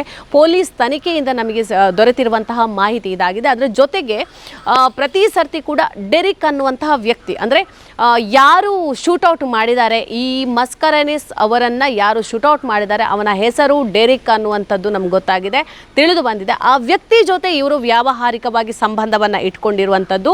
ಹೀಗೇನೆ ಪ್ರತಿ ದಿವಸ ಕೂಡ ದೂರವಾಣಿ ಮೂಲಕ ಅವರು ಒಂದಲ್ಲ ಒಂದು ಹಣಕಾಸಿನ ವಿಚಾರವನ್ನು ಮಾತಾಡ್ತಾ ಇದ್ರು. ಆವಾಗ ಗಲಾಟೆಗಳು ಚರ್ಚೆಗಳು ನಡೀತಾ ಇತ್ತು ಅನ್ನುವಂತಹ ಮಾಹಿತಿ ಕೂಡ ಲಭ್ಯ ಆಗ್ತಾ ಇದೆ. ಅದರ ಜೊತೆಗೆ ಮೊನ್ನೆ ಕೂಡ ಅಂದರೆ 3:30ಕ್ಕೆ ಶುಕ್ರವಾರ ಬೆಳಿಗ್ಗೆ ಏನು ಶೂಟೌಟ್ ಆಗಿದೆ, ಅದೇ ದಿನ ರಾತ್ರಿ ಸುಮಾರು 11 ಗಂಟೆಯಿಂದ ಇವರಿಬ್ಬರಿಗೂ ಕೂಡ ಮಾತಿನ ಚಕಮಕಿ ಆಗ್ತಾ ಇತ್ತು. ದೂರವಾಣಿ ಮುಖಾಂತರ ಫೋನಲ್ಲಿ ಸಂಭಾಷಣೆಗಳು ನಡೀತಾ ಇತ್ತು ಅನ್ನುವಂತಹ ಮಾಹಿತಿ ಪೊಲೀಸ್ ತನಿಖೆಯಿಂದ ನಮಗೆ ಲಭ್ಯವಾಗಿರುವಂಥದ್ದು. ಇದೇ ಥರ ಮಾತಾಡ್ತಾ ಸುಮಾರು 2ರಿಂದ 2.5 ಗಂಟೆ ಆಸುಪಾಸಿನಲ್ಲಿ ಇದೇ ಡೆರಿಕ್ ಮತ್ತು ಐವನ್ ಅವರಿಗೆ ದೀರ್ಘಕಾಲದ ಮಾತುಕತೆ ನಡೆದ ಬಳಿಕ ಒಬ್ಬರನ್ನೊಬ್ಬರು ಏನು ಆವಾಜ್ ಹಾಕಿಕೊಂಡಿದ್ರು, ಚಾಲೆಂಜನ್ನು ಹಾಕಿಕೊಂಡಿದ್ರು. ಇದೇ ಸಂದರ್ಭದಲ್ಲಿ ಕುಂದಾಪುರ ಮೂಲದ ಡೆರಿಕ್, ಶೂಟೌಟ್ ಮಾಡಿರುವ ವ್ಯಕ್ತಿ ಡೆರಿಕ್ ಏನಿದ್ದಾರೆ ಅವರು ಈ ಐವನ್ ಅವರಿಗೆ ಸವಾಲನ್ನು ಹಾಕಿದ್ದಾರೆ. ಮಾತಿಗೆ ಮಾತು ಬೆಳೆದು ಜಗಳ ನಡೆದು, ನೀನು ನಿನ್ನ ಅಪ್ಪನಿಗೆ ಹುಟ್ಟಿದ್ರೆ ನಾನು ಕಳಿಸಿದಂತಹ ಲೊಕೇಶನ್ಗೆ ನೀನು ಬರಬೇಕು, ನಾನು ಕಳಿಸಿದ ಲೊಕೇಶನ್ಗೆ ಬಂದರೆ ಮಾತ್ರ ನೀನು ನಿನ್ನ ಅಪ್ಪನಿಗೆ ಹುಟ್ಟಿದವ ಅಂತ ಅವರು ಆವಾಜನ್ನು ಹಾಕಿದ್ದಾರೆ. ಈ ಆವಾಜನ್ನು ತಡೆದುಕೊಳ್ಳಲಾಗದೆ ಈ ಚಾಲೆಂಜನ್ನು ಅಕ್ಸೆಪ್ಟ್ ಮಾಡಿಕೊಂಡು ಅವ್ರು ಏನು ಮಾಡಿದ್ದಾರೆ, ಸುಮಾರು ಈ ರಾತ್ರಿ 2ರಿಂದ 2:30 ಒಳಗೆ ಲಲಿತಾ ಅನ್ನುವಂಥ ಹೆಂಗಸನ್ನು ಕೂಡ ಕರ್ಕೊಂಡು ಕಾರ್ ಸ್ಟಾರ್ಟ್ ಮಾಡಿ ಸೀದಾ ಡೆರಿಕ್ ಅನ್ನುವಾತ ಕಳಿಸಿದಂತಹ ಲೊಕೇಶನ್ಗೆ ಹೋಗಿದ್ದಾರೆ. ಆ ಲೊಕೇಶನ್ ತಲುಪ್ತಾ ಇದ್ದಂತೆ ಆ ಲೊಕೇಶನ್ ಏನಾಗಿತ್ತು ಅಂತ ಹೇಳಿದರೆ, ಅವರ ಶೂಟೌಟ್ ಆಗಿದ್ದಂತಹ ಪ್ರದೇಶ ಚರ್ಚ್ ಮುಂಭಾಗದ ರಸ್ತೆಯಾಗಿದೆ. ಆ ಚರ್ಚ್ ಮುಂಭಾಗದ ರಸ್ತೆಗೆ ರೀಚ್ ಆಗ್ತಾ ಇದ್ದಂತೆ ಈ ವ್ಯಕ್ತಿ ಕಾರಿನ ಡೋರನ್ನು ಓಪನ್ ಮಾಡಿ ಕೆಳಗಡೆ ಇಳಿತಾ ಇರುವಂತಹ ಸಂದರ್ಭದಲ್ಲಿ ಏಕಾಏಕಿ ಗುಂಡಿನ ದಾಳಿ ನಡೆದಿರುವಂಥದ್ದು. ಈ ಐವನ್ ರಿಚರ್ಡ್ ಮಸ್ಕರೇನಿಸ್ ಏನಿದ್ದಾರೆ, ಈ ಗುಂಡಿನ ದಾಳಿಗೆ ಒಳಗಾಗಿ ಅಲ್ಲೇ ತಮ್ಮ ಪ್ರಾಣವನ್ನು ಬಿಟ್ಟಿದ್ದಾರೆ. ವೀಕ್ಷಕರೇ, ಜುಲೈ 31ರಂದು ಬೆಳಗ್ಗಿನ ಜಾವ, ನಸುಕಿನ ಜಾವ ಸುಮಾರು 3:30 ವೇಳೆಗೆ ಒಂದು ಫೈರಿಂಗ್ ನಡೆದಿದೆ. ಎಲ್ರಿಗೂ ಗೊತ್ತೇ ಇದೆ, ಕುಂದಾಪುರದ ಜನತೆಯನ್ನ ಬೆಚ್ಚಿ ಬೀಳಿಸಿದಂತಹ, ಇಡೀ ಕರಾವಳಿಯನ್ನ ನಡುಗಿಸಿದಂತಹ ಒಂದು ಬರ್ಬರವಾದ ಹತ್ಯಾ ಪ್ರಕರಣ. ಐವನ್ ರಿಚರ್ಡ್ ಮಸ್ಕರೇನಸ್ ಅವರು ಆ ಒಂದು ಚರ್ಚ್ ಮುಂಭಾಗ, ಹೃದಯ ಭಾಗದಲ್ಲಿರುವಂತಹ ರೋಸರಿ ಚರ್ಚ್ ಏನಿದೆ, ಈ ಚರ್ಚಿನ ಮುಂಭಾಗದಲ್ಲಿರುವ ರಸ್ತೆಯಲ್ಲಿ ಸಾವನ್ನಪ್ಪಿರುವಂಥದ್ದು, ಬರ್ಬರವಾಗಿ ಹತ್ಯೆಗೊಳಗಾಗಿರುವಂಥದ್ದು. ಈ ಸಂದರ್ಭ, ಹತ್ಯೆ ನಡೆದಂತಹ ಸಂದರ್ಭ ಅಥವಾ ಡೆರಿಕ್ ಅನ್ನುವಾತ ಐವನ್ ಅವರಿಗೆ ಏನು ಪಿಸ್ತೂಲ್ನಿಂದ ಗುಂಡು ಹಾರಿಸಿದ್ದಾನೆ, ಆ ಸಂದರ್ಭದಲ್ಲಿ ಅವರ ಜೊತೆಗಿದ್ದವರು, ಅಂದ್ರೆ ಐವನ್ ಅವರ ಜೊತೆಗೆ ಅವರ ಜೀವನದಲ್ಲಿ ಸುಮಾರು 6 ವರ್ಷಗಳಿಂದ ಜೊತೆಯಾಗಿ ಜೀವನ ಸಾಗಿಸ್ತಾ ಇದ್ದಂತಹ ಲಲಿತಾ ಎನ್ನುವಂಥವರು ಜೊತೆಗಿದ್ರು. ಈ ಒಂದು ಫೈರಿಂಗ್ ಅನ್ನ ಒಂದು ಪ್ರತ್ಯಕ್ಷವಾಗಿ ನೋಡಿದಂಥವ್ರು, ಹಾಗೆ ಅವರ ಜೊತೆಗಿದ್ದಂತಹವರು ಲಲಿತಾ ಅವರು. ಅವರನ್ನ ನಾನೀಗ ಮಾತಾಡಿಸ್ಬೇಕು ಅಂತ ಅವರನ್ನ ಹುಡುಕಿಕೊಂಡು ಅವರ ಬಾರ್ಕೂರಲ್ಲಿರುವಂತಹ ಬಾಡಿಗೆ ಮನೆಗೆ ಬಂದು ತಲುಪಿದ್ದೇನೆ. ಲಲಿತಾ ಅವರೇ, ನಮಸ್ಕಾರ. ನಿಮಗೂ ಮಾತಾಡ್ಲಿಕ್ಕೆ ಕಷ್ಟ ಅಂತ ಅನ್ನಿಸ್ಬೋದು, ಆದ್ರೆ ಇದು ಒಂದು ನಮ್ಮ ಈ ಜನರನ್ನ ಎಲ್ಲರನ್ನ ಕೂಡ ಒಂದು ಬೆಚ್ಚಿ ಬೀಳಿಸಿದಂತಹ ಒಂದು ದುರ್ಘಟನೆ ಅಂತ ಹೇಳಬಹುದು. ಸುಮಾರು 3:30 ಹೊತ್ತಿಗೆ ನಸುಕಿನ ಜಾವ ನೀವು ಐವನ್ ಜೊತೆಗೆ ಆ ಲೊಕೇಶನ್ ತಲುಪಿದ್ದೀರಿ ಅಲ್ವಾ? ಆ ಲೊಕೇಶನ್ ತಲುಪುವ ಮುಂಚೆ ನಾನು ನಿಮ್ಮಲ್ಲಿ ಕೇಳಬೇಕು, 31ನೇ ತಾರೀಕು ನಸುಕಿನ ಜಾವ 3:30, ಅಂದ್ರೆ ನಮ್ಗೆಲ್ರಿಗೂ ಒಂದು ಪ್ರಶ್ನಾರ್ಥಕವಾದದ್ದು ಅಂತ ಹೇಳಿದ್ರೆ 3:30ಕ್ಕೆ ಐವನ್ ಹಾಗೆ ನೀವಿಬ್ರು ಆ ಚರ್ಚ್ ಮುಂಭಾಗ ಬಂದ ಉದ್ದೇಶ ಏನು? ಅಥವಾ ಈಗ ಪ್ರಾಥಮಿಕ ತನಿಖೆಯಿಂದ ತಿಳಿದು ಬಂದಿರುವಂಥದ್ದು ಏನು ಅಂತ ಹೇಳಿದ್ರೆ, ವಾಗ್ವಾದಗಳು ನಡೆಯಿತು, ವ್ಯಾವಹಾರಿಕ ದೃಷ್ಟಿಯಲ್ಲಿ ಹಣಕಾಸಿನ ವಿಚಾರದಲ್ಲಿ ವಾಗ್ವಾದಗಳು ನಡೆಯಿತು, ಜೋರಾಗಿ ಗಲಾಟೆ ಆಯಿತು. ಈ ಎಲ್ಲ ಸಂದರ್ಭದಲ್ಲಿ ನೀವಿದ್ರಿ. ಸೊ ಅವರು ಸವಾಲ್ ಹಾಕಿದ್ರು, ಆವಾಜ ಹಾಕಿದ್ರು, ಲೊಕೇಶನ್ ಕಳಿಸಿದ್ರು. ಈ ಸಂದರ್ಭದಲ್ಲಿ ನೀವಿಬ್ರು ಅಲ್ಲಿ ಆ ಲೊಕೇಶನ್ ಅನ್ನ ಹುಡುಕ್ತಾ ಹೋದ್ರಿ ಅಂತ. ಸೊ ಆ ದಿನ ರಾತ್ರಿ ಏನಾಯ್ತು, ಎಷ್ಟು ಹೊತ್ತಿಗೆ ಯಾರ ಕಾಲ್ ಬಂತು, ಆ ಕಾಲ್ ಮಾತಾಡ್ತಾ ಇರುವಾಗ ಯಾವ ರೀತಿಯ ವಾಗ್ವಾದಗಳು ಆಯ್ತು, ಇದೆಲ್ಲ ನಿಮ್ಗೆ ಗೊತ್ತಿರಬಹುದು. ಹೇಗಾಯ್ತು ಲಲಿತಾ ಅವರೇ? ಯಾರು ಕಾಲ್ ಮಾಡಿದ್ರು? ಸೊ ಅವರಿಗೂ ಆ ಡೆರಿಕ್ ಅವರಿಗೂ ಅಥವಾ ಐವನ್ ಮತ್ತೆ ಡೆರಿಕ್ ಅವರಿಗೂ ಹಿಂದೆ ಯಾವ ರೀತಿಯ ಸಂಬಂಧ ಇತ್ತು, ಹೇಗೆ ಹೇಳಿ? ಅವರು ಜಸ್ಟ್ ಫ್ರೆಂಡ್ಸ್ ಆಗೇ ಇದ್ರು. ಫ್ರೆಂಡ್ಸ್ ಅಂತ ಹೇಳಿದ್ರೆ ಅವರದ್ದು ಕೆಲಸದ ವಿಷಯದಲ್ಲಿ ಅದು ಏನಾದ್ರು ಡೀಲಿಂಗ್ ಎಲ್ಲ ಬರ್ತಾ ಇತ್ತು, ಅಂದ್ರೆ ಸೆಟ್ಲ್ಮೆಂಟ್ ಮಾಡೋದು. ಇವರು ಸ್ವಲ್ಪ ಎಲ್ಲ ಮಾಡ್ಕೊಟ್ಟಿದ್ದಾರೆ ಅವ್ರಿಗೆ. ಈಗ ಡೆರಿಕ್ ಮತ್ತು ಐವನ್ ಯಾವ ರೀತಿಯ ವ್ಯವಹಾರವನ್ನ ಹೊಂದಿದ್ರು, ಯಾವ ರೀತಿಯ ವ್ಯವಹಾರದ ಸಂಬಂಧವನ್ನ ಹೊಂದಿದ್ರು? ಜಾಗದ ವಿಷಯದಲ್ಲಿ ಮತ್ತೆ ಇದು ಬ್ಯಾಂಗ್ಳೂರಲ್ಲಿ ಒಬ್ರು ಫ್ಯಾಮಿಲಿ ಒಂದು ಇದಿದೆ, ಅವರು ಹೊರಗಡೆ ದೇಶಕ್ಕೆ ಒಂದು ಇದ್ ಮಾಡಿ ಕೊಡ್ತೇನೆ ಅಂತ ಹೇಳಿ ಕೆಲವ್ರ ಹತ್ರ ಎಲ್ಲ ಅಮೌಂಟ್ ಎಲ್ಲ ಇಸ್ಕೊಂಡು ಅದು ಡೀಲಿ ಅಂದ್ರೆ ಇವ್ರ ಹತ್ರ ಬಂದಿತ್ತು, ಸೆಟ್ಲ್ಮೆಂಟ್ ಮಾಡಿ ಕೊಡಿ ಅಂತ ಹೇಳ್ಕೊಂಡು. ಆ ವಿಷಯದಲ್ಲೆಲ್ಲ ಆಗಿದೆ. ಬಟ್ ಇವ್ರು ಮಾಡಿನೂ ಕೊಟ್ಟಿದ್ದಾರೆ, ಅವ್ರ ಅಮೌಂಟ್ ಕೊಡ್ಲಿಕ್ಕಿದೆ ಡೆರಿಕ್ ಅವರು, ಕೊಡ್ತೀನಿ ಅಂತಾನು ಹೇಳಿದ್ರು. ಆಮೇಲೆ ಅವ್ರು ಏನಂತಾನೆ ಗೊತ್ತಿಲ್ಲ, ಸಡನ್ಲಿ 11:30 ರಾತ್ರಿ ಕಾಲ್ ಮಾಡ್ಬಿಟ್ಟು ಇವರಿಗೆ, ಅಂದ್ರೆ ಗುರುವಾರ ರಾತ್ರಿ 11 ಗಂಟೆಗೆ ಕಾಲ್ ಮಾಡಿದ್ದಾರೆ. ರಾತ್ರಿ ಕಾಲ್ ಮಾಡ್ಬಿಟ್ಟು ಅವರೇನೆ ಸ್ಟಾರ್ಟ್ ಮಾಡಿ ಬೈಯಕ್ಕೆ. ಇವರು ನಾರ್ಮಲ್ ಆಗಿ ಅಂದ್ರೆ ಇವ್ರಿಗೂ ನಾನು ಹೇಳ್ದೆ, ಬೇಡ ಜೋರಾಗಿ ಬೈ, ಮಾತಾಡ್ಬೇಡಿ, ಗಲಾಟೆ ಮಾಡಕ್ ಹೋಗ್ಬೇಡಿ, ಬೇಡ ಅಂತಾನೆ ಹೇಳಿದ್ರು. ಆಮೇಲೆ ಅವ್ರು ಹೇಳಿದ್ರು, ನಾನು ಇವ್ರಿಗೆ ಹೇಳ್ದೆ ಬೇಡ, ಜಾಸ್ತಿ ಏನು ಮಾತಾಡೋದೇ ಬೇಡ, ಗಲಾಟೆನೆ ಬೇಡ ಅಂತ ಹೇಳಿದೆ. ಅದಕ್ಕೆ ಇವರು ನಾರ್ಮಲ್ ಆಗಿ ಅವ್ರ ಹತ್ರ ಚೆನ್ನಾಗೇ ಮಾತಾಡಿದ್ರು, ಬೇಡ ಅಣ್ಣ, ಏನಕ್ಕೆ ಇದ್ ಮಾಡ್ತೀರಾ, ನಾನು ಅಂದ್ರೆ ಇವಾಗ ಐವನ್ ಅವ್ರು ಅದು ಮತ್ತೆ ಇವ್ರು ಹೇಳಿದ್ರು ಲಾಸ್ಟ್ಗೆ ಅವ್ನ್ ಕೇಳ್ದ, ಅಂದ್ರೆ ಪ್ರಾನ್ಸ್ ಇದ್ರಲ್ಲಿ ಎಟ್ಟಿ ಅಂತ ಹೇಳ್ತಾರಲ್ವಾ, ಫಿಶ್. ಅದು ಇವ್ರು ಹೇಳಿದ್ರು, ನಾನ್ ಕೇಳ್ದೆ, ನೀನ್ ಕೊಟ್ಟಿಲ್ಲ, ನನ್ನ ಮರೆದಿ ಹೋಯ್ತು ಮನೆ. ಇವರು ಫಿಶ್ ಇದ್ದು ವ್ಯವಹಾರ ಮಾಡ್ತಾ ಇದ್ರು, ಫ್ರಾನ್ಸ್ ಡೆರಿಕ್ ಅವ್ರು ಮಾಡ್ತಾ ಇದ್ದಾರೆ. ಅಂದ್ರೆ ಫ್ರೆಶ್ ಸಿಗುತ್ತಲ್ಲ ಅಂತ ಹೇಳ್ಕೊಂಡು ಡೆರಿಕ್ ಹತ್ರ ನನ್ನ ಇವರು ಕೇಳಿದ್ರು, ಇವರಿಗೆ ಬೇಕು ಅಂತ. ಐವನ್ ಅವ್ರಿಗೆ ಯಾಕೆ? ನಮ್ಮ ಮನೆಯ ಉಪಯೋಗಕ್ಕ ಅಥವಾ ಸೇಲ್ ಮಾಡ್ಲಿಕ್ಕೆಲ್ಲ, ಮನೆಗೆ ನನಗೆ ಎಟ್ಟಿ ಬೇಕು ಅಂತ ಕೇಳಿದ್ರು, ಸಿಗಡಿ. ಬೇಕು ಅಂತ ಕೇಳಿದ್ರು. ಅದು ಕೊಡ್ಲಿಲ್ಲ ಅಂತ ಅದೇ ವಿಷಯದಲ್ಲಿ ಗಲಾಟೆ ಬಂತು. ನೀನ್ ಯಾಕೆ ಕೊಡ್ತೀನಿ ಅಂತ ಹೇಳ್ದು ನನ್ಗೆ ಕೊಡ್ಲಿಲ್ಲ, ನಂದು ಮರೆದಿ ಹೋಯ್ತು, ಪರವಾಗಿಲ್ಲ ಬೇಡ ಬಿಡು, ಇವಾಗ ಅದು ನಂದು ಅಮೌಂಟ್ ಏನೋ ಇಲ್ಲಿ ಬರ್ಲಿ. ಈಗ ಸಿಗಡಿ ಕೊಡದಿದ್ರೆ ಮರ್ಯಾದೆ ಹೋಯ್ತು ಅಂತ ಹೇಳಿದ್ರೆ ಮನೆಯಲ್ಲಿ ಎಲ್ಲಾ ಹೇಳ್ಬಿಟ್ಟಿದ್ದಾರೆ ನಾನು ಕೊಡ್ತೀನಿ ಅಂತ ಹೇಳಿದ್ದಾರೆ. ಇಲ್ಲಿಗೆ ತರ್ಲಿ, ಇಲ್ಲಿಗೆ ಸಹ ಅಲ್ಲಿಗೆ ಅವರ ಹೆಬ್ರಿಗೆ ಸಹ. ಅದಕ್ಕೆ ಇವ್ರು ಹೇಳಿದ್ರು ಪರವಾಗಿಲ್ಲ ನೀನ್ ಕೊಡ್ಲಿಲ್ಲ ಅಂದ್ರೂ ಪರವಾಗಿಲ್ಲ, ಫೋನ್ ಆದ್ರೂ ಒಂದು ರಿಸೀವ್ ಮಾಡ್ಬೋದಿತ್ತು, ನಾನು ಅಷ್ಟು ಕಾಲ್ ಮಾಡಿದೆ, ನಿನ್ಗೆ ಏನಾಯ್ತು, ಹುಷಾರಿಲ್ವ, ನಾವು ಈಗ ಹುಷಾರಿಲ್ಲದೆ ಮೊನ್ನೆ 1 ತಿಂಗಳು ಹತ್ರ ಮನೇಲಿ ನಾವಿಬ್ರು ಮಲಗಿದೀವಿ, ಅವ್ರ ತಾಯಿನೇ ಬಂದು ಇಲ್ಲಿ ನೋಡ್ಕೊಂಡು ಹೋಗಿರೋದು, ಹಂಗೇನಾದ್ರು ಆಗಿರ್ಬೋದೇನೋ ಅಂತ ಹೇಳ್ಕೊಂಡು ಕಾಲ್ ಮಾಡಿದಾಗ ಕಾಲ್ ರಿಸೀವ್ ಮಾಡಿಲ್ಲ. ಆಮೇಲೆ ಅವ್ರೇನ್ ಮಾಡಿದ್ರು, ನನ್ ಮೊಬೈಲ್ ಅಲ್ಲಿ ಮಾಡಿದ್ರು, ರಿಸೀವ್ ಮಾಡಿದ್ರು, ಚೆನ್ನಾಗಿ ಇಬ್ರು ಚೆನ್ನಾಗಿ ಮೊಬೈಲ್ ಇಂದ ಐವನ್ ಅವರು ಡೆರಿಕ್ ಅವರಿಗೆ ಕಾಲ್ ಮಾಡ್ತಾರೆ. ಅದು ಇದಕ್ಕಿಂತ ಮುಂಚೆನೆ ಆದ್ರೆ ಸುಮಾರು ಟೈಮ್ ಆಗಿದೆ. ಆಮೇಲೆ ಅವ್ರು ಏನ್ ಮಾಡಿದ್ರು, ಮಾತಾಡಿದ್ರು ಚೆನ್ನಾಗಿ ಇಬ್ರು ಮಾತಾಡಿದ್ರು. ಅದೇ ದಿನ ರಾತ್ರಿ? ಅದೇ ದಿನ ಅಲ್ಲ, ಇದು ಬೇರೆ ದಿನ. ಬೇರೆ ದಿನ. ಅದಾದ್ಮೇಲೆ ಚೆನ್ನಾಗಿ ಇಬ್ರು ಮಾತಾಡಿದ್ರು.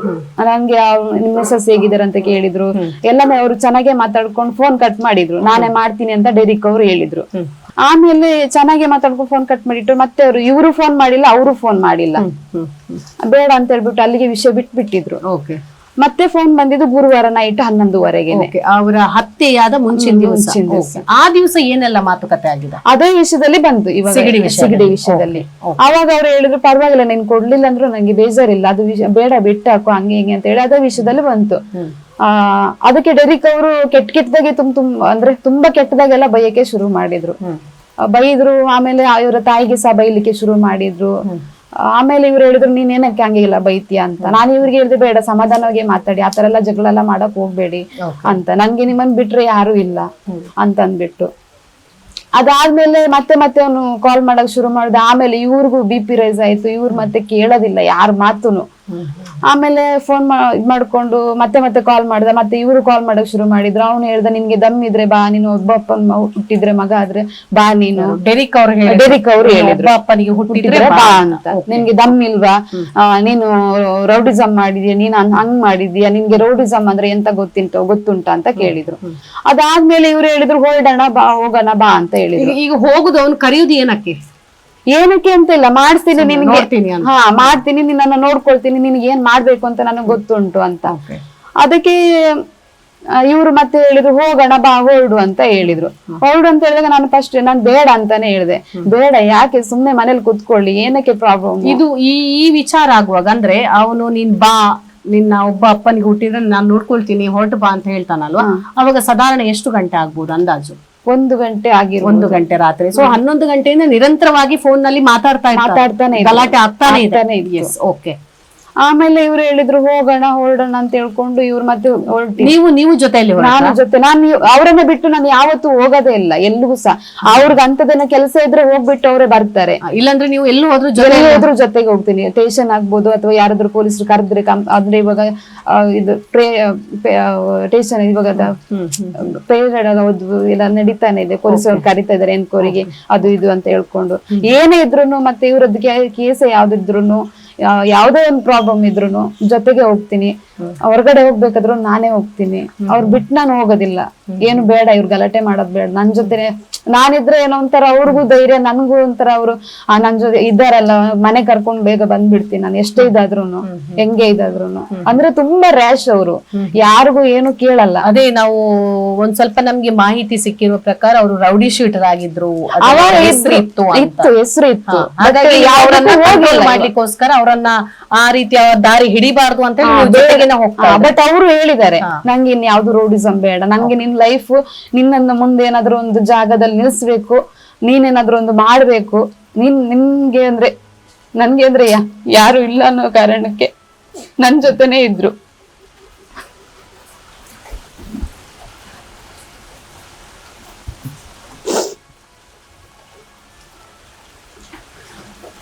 ಅದಾದ್ಮೇಲೆ ಅವರು ಆ ಜಾಗಕ್ಕೆ ಹೋಗೋಣ, ಲೊಕೇಶನ್ ನೋಡು, ಲೊಕೇಶನ್ ಹಾಕಿದ್ದಾನಲ್ಲ ಅಂತ ಹೇಳ್ಕೊಂಡು ಅವ್ನು ಲೊಕೇಶನ್ ಹಾಕಿದ್ದಾನೆ. ಮತ್ತೆ ಅವನು ಫೋನ್ ಇವ್ರು ಮತ್ತೆ ಕಾಲ್ ಟ್ರೈ ಮಾಡ್ತಾ ಇದ್ರು ಅವನ್ಗೆ. ಹೋಗೋಣ ನೋಡೋಣ ಅವನ ಏನ್ ಮಾಡ್ತಾನೆ ನೋಡೋಣ, ಅವನ ಹಂಗೆ ಹಿಂಗೆ ಗಂಡ್ಸ ಅಂತ ನನ್ಗೆ ಕೇಳ್ತಾನೆ. ನಾನೇನು ಗಂಡ್ಸಲ್ವಾ ಹಂಗೆ ಹಿಂಗೆ ಅಂತ ಇವ್ರು ನನ್ನ ಹತ್ರ ಇದ್ ಮಾಡ್ಕೊಂಡು ಹೊರಡ್ಕೊಂಡು ಹೋದ್ವಿ. ಹೋದಾದ್ಮೇಲೆ ಹತ್ರ ಹೋಗ್ಬೇಕಾದ್ರೆ ಇವ್ರು ವಾಪಸ್ ಕಾಲ್ ಮಾಡ್ಕೊಂಡು ಎಲ್ಲಿದ್ದೆ ಅಂತ ಮತ್ತೆ ಇವ್ರು ಹೇಳಿದ್ರು, ನಾನೇ ಮಾತಾಡ್ದೆ ಆಮೇಲೆ ಏನಕ್ಕ ಅಣ್ಣ ಕೆಟ್ಟದಾಗೆಲ್ಲ ಬೈತೀರಾ, ಫೋನ್ ತಕೊಂಡ್ ಮಾತಾಡಿದ್ರು. ಹಾ ಏನಕ್ ಬೈತೀರಾ, ಇವಾಗ ಏನಂತ ಇದ್ ಮಾಡ್ಕೊಂಡ್ ಮಾತಾಡ್ತೀರಾ ಅಂತ ಅನ್ಕೊಂಡು, ನಿನ್ಗೆ ನಿನ್ಗೆ ಧೈರ್ಯ ಇಲ್ಲ, ಅದಕ್ಕೆ ನೀನ್ ಹೆಂಡತಿನ ಕರ್ಕೊಂಡ್ ಬರ್ತಿದ್ಯಾ, ನಾನ್ ನನ್ನ ಹೆಂಡತಿ ಮಕ್ಕಳನ್ನೆಲ್ಲ ಮನೇಲಿ ಬಿಟ್ಟು ಬಂದಿಲ್ವಾ ಅಂತ ಡೇರಿಕ್ ಅವರು ಹೇಳಿದ್ರು, ಫೋನ್ ಅಲ್ಲಿ ಹೇಳಿದ್ರು. ಹಾ ಆಮೇಲೆ ಹೇಳಿದ್ರು, ಇವ್ರು ಹೇಳಿದ್ರು ನನ್ನ ಎಲ್ಲಾ ಕಡೆ ನನ್ನ ಹೆಂಡತಿನ ಕರ್ಕೊಂಡ್ ಹೋಗ್ತೀನಿ ಅಂತ ಹೇಳಿ ಇವ್ರು ಅವನು ಫೋನ್ ಕಟ್ ಮಾಡ್ದ ಡೇರಿಕ್. ಕಟ್ ಮಾಡಿದ್ಮೇಲೆ ಲೊಕೇಶನ್ ಮುಟ್ಟಿದ್ವಿ. ಲೊಕೇಶನ್ ಮುಟ್ಟಿದಾಗ ಅಲ್ಲಿ ಡೇರಿಕ್ ಅವ್ರು ಇರ್ಲಿಲ್ಲ. ಆಮೇಲೆ ಗಾಡಿ ನಾವು ಚರ್ಚಿಂದ ಸ್ವಲ್ಪ ಮುಂದೆ ತಕೊಂಡು ರಿವರ್ಸ್ ತಗೊಂಡು ಬರುವಾಗ ಎಷ್ಟೊತ್ತಿಗೆ ಹೊರಟಿದ್ದೀರಿ ನೀವು? ಕೂಡ್ಲೆ ಹೊರಟಿದ್ದೀರಾ? ಒಂದು ಅಂದಾಜು 2-2:30 ಅಂದಾಜು ಹೊರಟಿದ್ದೀರಿ. ಇಬ್ರು ಹೊರಟ್ರಿ. ನೀವು ಅದು ತಡೆಯೋ ಪ್ರಯತ್ನ ಏನು ಮಾಡ್ಲಿಲ್ಲ? ಮಾಡಿದೀನಿ, ತುಂಬಾನೇ ಮಾಡಿದೀನಿ. ಓಕೆ, ಬೇಡ ಅಂತ ಹೇಳಿದೀನಿ, ಎಷ್ಟು ಹೇಳಿದ್ರು ಕೇಳಲಿಲ್ಲ. ಓಕೆ, ಅವ್ರು ಕೇಳೋದು ಇಲ್ಲ ಅಂದ್ರೆ ಅವ್ರು ಒಂದು ಸಲ ಅಷ್ಟೆಲ್ಲ ಅವನು ಮಾತಾಡಿದ್ದು, ಡೆರಿಕ್ ಅವ್ರು ಮಾತಾಡಿದ್ದು ಆ ರೀತಿಯಲ್ಲಿ ಇರೋದ್ರಿಂದ ಅವರು ಯಾವ ಮಾತನ್ನು ಕೇಳೋದಿಲ್ಲ. ಮತ್ತೆ ಅಲ್ಲಿ ರೀಚ್ ಆಗಿ ಚರ್ಚಿಂದ ಮುಂದೆ ಹೋಗಿದ್ವಿ ನಾವು. ಲೊಕೇಶನ್ ಎಂಡ್ ಆಗಿದೆ. ಲೊಕೇಶನ್ ಎಂಡ್ ಆಗಿದೆ. ಓಕೆ, ಡೆರಿಕ್ ಅವ್ರು ಇರ್ಲಿಲ್ಲ. ಅದು ಲೊಕೇಶನ್ ಗೊತ್ತಿತ್ತು, ಇಂತ ಕುಂದಾಪುರದ ಚರ್ಚ್ ಬಳಿಯ ಲೊಕೇಶನ್ ಅಂತ ಗೊತ್ತಿತ್ತು ನಿಮ್ಗೆ? ಆ ಲೊಕೇಶನ್ ಹಾಕಿದೆ ಅಂದ್ರೆ ಅವನು ಡೆರಿಕ್ ಅವರು ಲೊಕೇಶನ್ ಇವರ ಮೊಬೈಲ್ ಗೆ ಹಾಕಿದ್ದಾರೆ, ಇವರು ಲೊಕೇಶನ್ ಓಪನ್ ಮಾಡಿದ್ದಾರೆ. ಅದು ಓಕೆ, ಆ ಲೊಕೇಶನ್ ಎಂಡ್ ಅಲ್ಲಿ ಹೋದಾಗ ಅವನು ಡೆರಿಕ್ ಅವ್ರು ಇರ್ಲಿಲ್ಲ. ಓಕೆ, ಡೆರಿಕ್ ಲೊಕೇಶನ್ ಅಲ್ಲಿ ಇರ್ಲಿಲ್ಲ. ಓಕೆ, ನಾವು ಮುಂದೆ ಚರ್ಚಿಂದ ಮುಂದೆ ಹೋಗಿ ರಿವರ್ಸ್ ತಗೊಂಡ್ ಬರುವಾಗನೇ ಡೆರಿಕ್ ಬಂದಿರೋದು. ಓಕೆ, ಬಂದು ಅವನು ಗಾಡಿ ನಿಲ್ಸಿದ್ರು, ಇವರು ಗಾಡಿ ಒಬ್ಬನೇ ಇದ್ದ. ನನ್ಗೆ ಗೊತ್ತಿಲ್ಲ, ಬಟ್ ಆ ಗಾಡಿಯಲ್ಲಿ ಕಾಣಿಸ್ತಾ ಇಲ್ಲ. ಓಕೆ, ನನ್ಗನ್ಸಿರೋ ಪ್ರಕಾರ ಅವನು ಒಬ್ಬನೇ. ಇವಾಗ ಫೈನಲಿ ಆ ಶೂಟ್ಔಟ್ ಆಗುವ ಮುಂಚೆ ಹೇಗೆ ಇವರು ಕೆಳಗಡೆ ಇಳ್ದಿದಾರ ಅಥವಾ ಅವನು ಇಳ್ದು ಬಂದಿದಾನ? ಇಬ್ಬರು ಇಳಿದು ಹೋಗಿದ್ದಾರೆ. ನೀವು ಕಾರಲ್ಲಿ ಕೂತಿದ್ರಿ? ನಾನು ಕಾರಲ್ಲೇ ಕೂತಿದ್ದೀನಿ. ನನ್ಗೆ ಇವ್ರು ಇಳಿಯೋದು ಬೇಡ ಅಂತ ಅಂದ್ರು, ಮತ್ತೆ ಗಾಡಿ ಕೂಡ ಲಾಕ್ ಮಾಡಿ ಇಟ್ಟಿದ್ರು. ಓಕೆ, ಅವ್ರು ಆ ಕಡೆಯಿಂದ ಲಾಕ್ ಮಾಡ್ಕೊಂಡು ಹಿಂಗ್ ಇಳ್ಕೊಂಡು ಹೋಗುವಾಗನೇ ಡೆರಿಕ್ ಅವ್ರು ಬಂದು ಅಟ್ಯಾಕ್ ಇದ್ ಮಾಡಿ ಹೊಡೆದ್ಬಿಟ್ಟು. ಎಷ್ಟು ದೂರ ಇದ್ರು ನಿಮ್ಮ ಗಾಡಿಯಿಂದ ಅಂದಾಜು? ಜಾಸ್ತಿ ಏನು ಇಲ್ಲ, ಅಲ್ಲೇ ಗಾಡಿ ಇಷ್ಟಿಷ್ಟು ಹತ್ರನೇ ಇತ್ತು. ಮುಖಾಮುಖಿ ಇಟ್ಟಿದ್ರೆ ಈ ಕಡೆ ಅಂದ್ರೆ ಮಾಡ್ಕೊಂಡು. ಐವನ್ನ ಇಳಿದು ಅವನು ಹೇಳ್ಕೊಂಡ್ ಬಂದ, ಮಾಡ್ತೀನಿ ನಿನ್ಗೆ ಅಂತ ಹೇಳ್ಕೊಂಡು ಅವನು ಬಂದು ಫೈರಿಂಗ್ ಮಾಡಿ ಹೊಡೆದಿಕ್ಕಿ ಹೋಗಿದ್ದೇನೆ. ಗಾಡಿ ಐವನನ್ನ ಮಾತಾಡ್ಲಿಕ್ಕೆ ಮಾತಾಡ್ಲಿಕ್ಕೆ ಬಿಟ್ಟಿಲ್ಲ. ಓಕೆ, ಏನೋ ಒಂದು ಚೂರು ಮಾತಾಡ್ಲಿಕ್ಕೆ ಬಿಟ್ಟಿಲ್ಲ. ಹೊಡೆದಿದ್ದು ಹೋಗಿದ್ದೇನೆ. ಗಾಡಿ ರಿವರ್ಸ್ ಕೂಡ ತೆಗಿಲ್ಲ, ಹಂಗೆ ರಿವರ್ಸ್ ಎಲ್ಲ ಹೋಗಿ ಮುಂದೆ ಹೋಗಿ ರಿವರ್ಸ್ ತೆಗ್ದು ಹೋಗಿದ್ದಾನ ಅವನು. ಓಕೆ, ಆ ಸಂದರ್ಭದಲ್ಲಿ ನಿಮ್ಗೆ ಏನಾಯ್ತು? ನೀವು ಆ ಸಂದರ್ಭದಲ್ಲಿ ಏನ್ ಮಾಡಿದ್ರಿ? ಗಾಡಿ ನನ್ಗೆ ಆ ಟೈಮಲ್ಲಿ ನನ್ಗೆ ಕೈಕಲ್ಲೇ ಆಡಿಲ್ಲ ಅವರು, ಅಂದ್ರೆ ಅದು ಸೌಂಡ್ ಆ ತರನೇ ಇತ್ತು. ನನ್ಗೆ ಮಾಡಿದ್ದು, ನನ್ಗೆ ಅವನು ಹೊಡೆದಿದ್ದಾನಂತನೂ ಗೊತ್ತಾಯ್ತು. ನನ್ಗೆ ಆ ಟೈಮಲ್ಲಿ ಯಾರಿಗೆ ಏನ್ ಮಾಡ್ಲಿ, ಹೆಂಗಿರ್ಬೇಕು ಅಂತಾನೆ ಒಂದು ಗೊತ್ತಾಗಿಲ್ಲ. ನನ್ಗೆ ಕೈಕಲ್ಲೇ ಆಡಿಲ್ಲ. ಓಕೆ, ನೀವೇನ್ ಮಾಡಿದ್ರಿ ಅವಾಗ? ಗಾಡಿಯಿಂದ ಇಳಿದು ಹೋಗಿ ಅವ್ರನ್ನ ಇದ್ ಮಾಡ್ಲಿಕ್ಕೆ ನೋಡ್ದೆ, ಮಾತಾಡ್ಸ್ಲಿಕ್ಕೆ. ನೀವು ಇಳಿದ್ರಿ ಕೆಳಗಡೆ? ಇಳಿದು ಅವಾಗ ಡೆರಿಕ್ ಇರ್ಲಿಲ್ಲ, ಹೋಗಿ ಆಯ್ತು. ಅಕ್ಕಪಕ್ಕ ಎಲ್ಲ ನೋಡ್ದೆ, ಯಾರು ಇಲ್ಲ. 3:30 ಸುಮಾರು 3:30 ಅಂದಾಜಿಗೆ ಅಲ್ಲಿ ನೀವು ರೀಚ್ ಆಗಿದ್ದೀರಾ. ರೀಚ್ ಆದ ಕೂಡ್ಲು ಡೆರಿಕ್ ಅವರು ಪಿಸ್ತೂಲಿಂದ ಗುಂಡು ಹಾರಿಸಿದ್ದಾರೆ.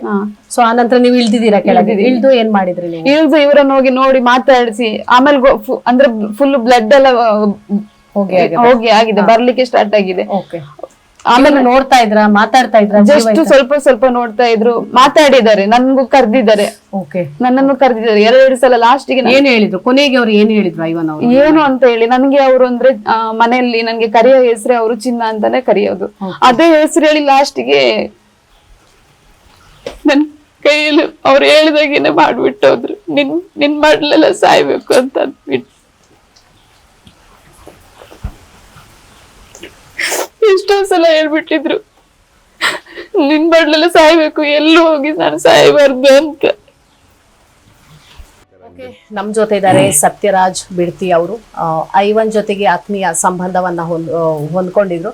ತುಂಬಾ ಜನರಿಗೆ ಸಾಮಾಜಿಕವಾಗಿ ಹಲವಾರು ಕೆಲಸಗಳನ್ನ ಮಾಡ್ತಾ ಹಲವಾರು ಜನರಿಗೆ ವ್ಯವಹಾರದಲ್ಲಿ ಸಪೋರ್ಟ್ ಮಾಡಿಕೊಂಡು ಬರ್ತಾ ಇರುವವರು ಸತ್ಯರಾಜ್ ಬಿಡ್ತಿ ಅವರು. ಸರ್, ತಮಗೆ ನಮಸ್ತೆ. ಕುಂದಾಪುರದಲ್ಲಿ ಒಂದು ಬೆಳ್ಳಂಬೆಳಗ್ಗೆ ಒಂದು ಅಚಾತುರ್ಯ ನಡೆದು ಬಿಟ್ಟಿದೆ, ಒಂದು ದುರ್ಘಟನೆ ಆಗ್ಬಿಟ್ಟಿದೆ, ಆಗ್ಬಾರ್ದಿತ್ತು, ಆಗಿದೆ. ಈ ಬಗ್ಗೆ ತಮ್ಮಲ್ಲಿ ಕೇಳೋದಾದ್ರೆ ಐವನ್ ಅವರ ಬಗ್ಗೆ. ಐವನ್ ಅವರು ನಿಮ್ಗೆ ಎಷ್ಟು ಸಮಯದಿಂದ ಪರಿಚಯಸ್ಥರಾಗಿದ್ರು ಅಂಡ್ ಅವರು ಈ ಕೊಲೆಯಾಗುವ ಎಷ್ಟು ದಿವಸದ ಮುಂಚೆ ತಮ್ಮಲ್ಲಿ ಕಾಂಟ್ಯಾಕ್ಟ್ ಅಲ್ಲಿದ್ರು? ಐವನ್ ಅವರು ಹೇಗಿದ್ರು ಸರ್?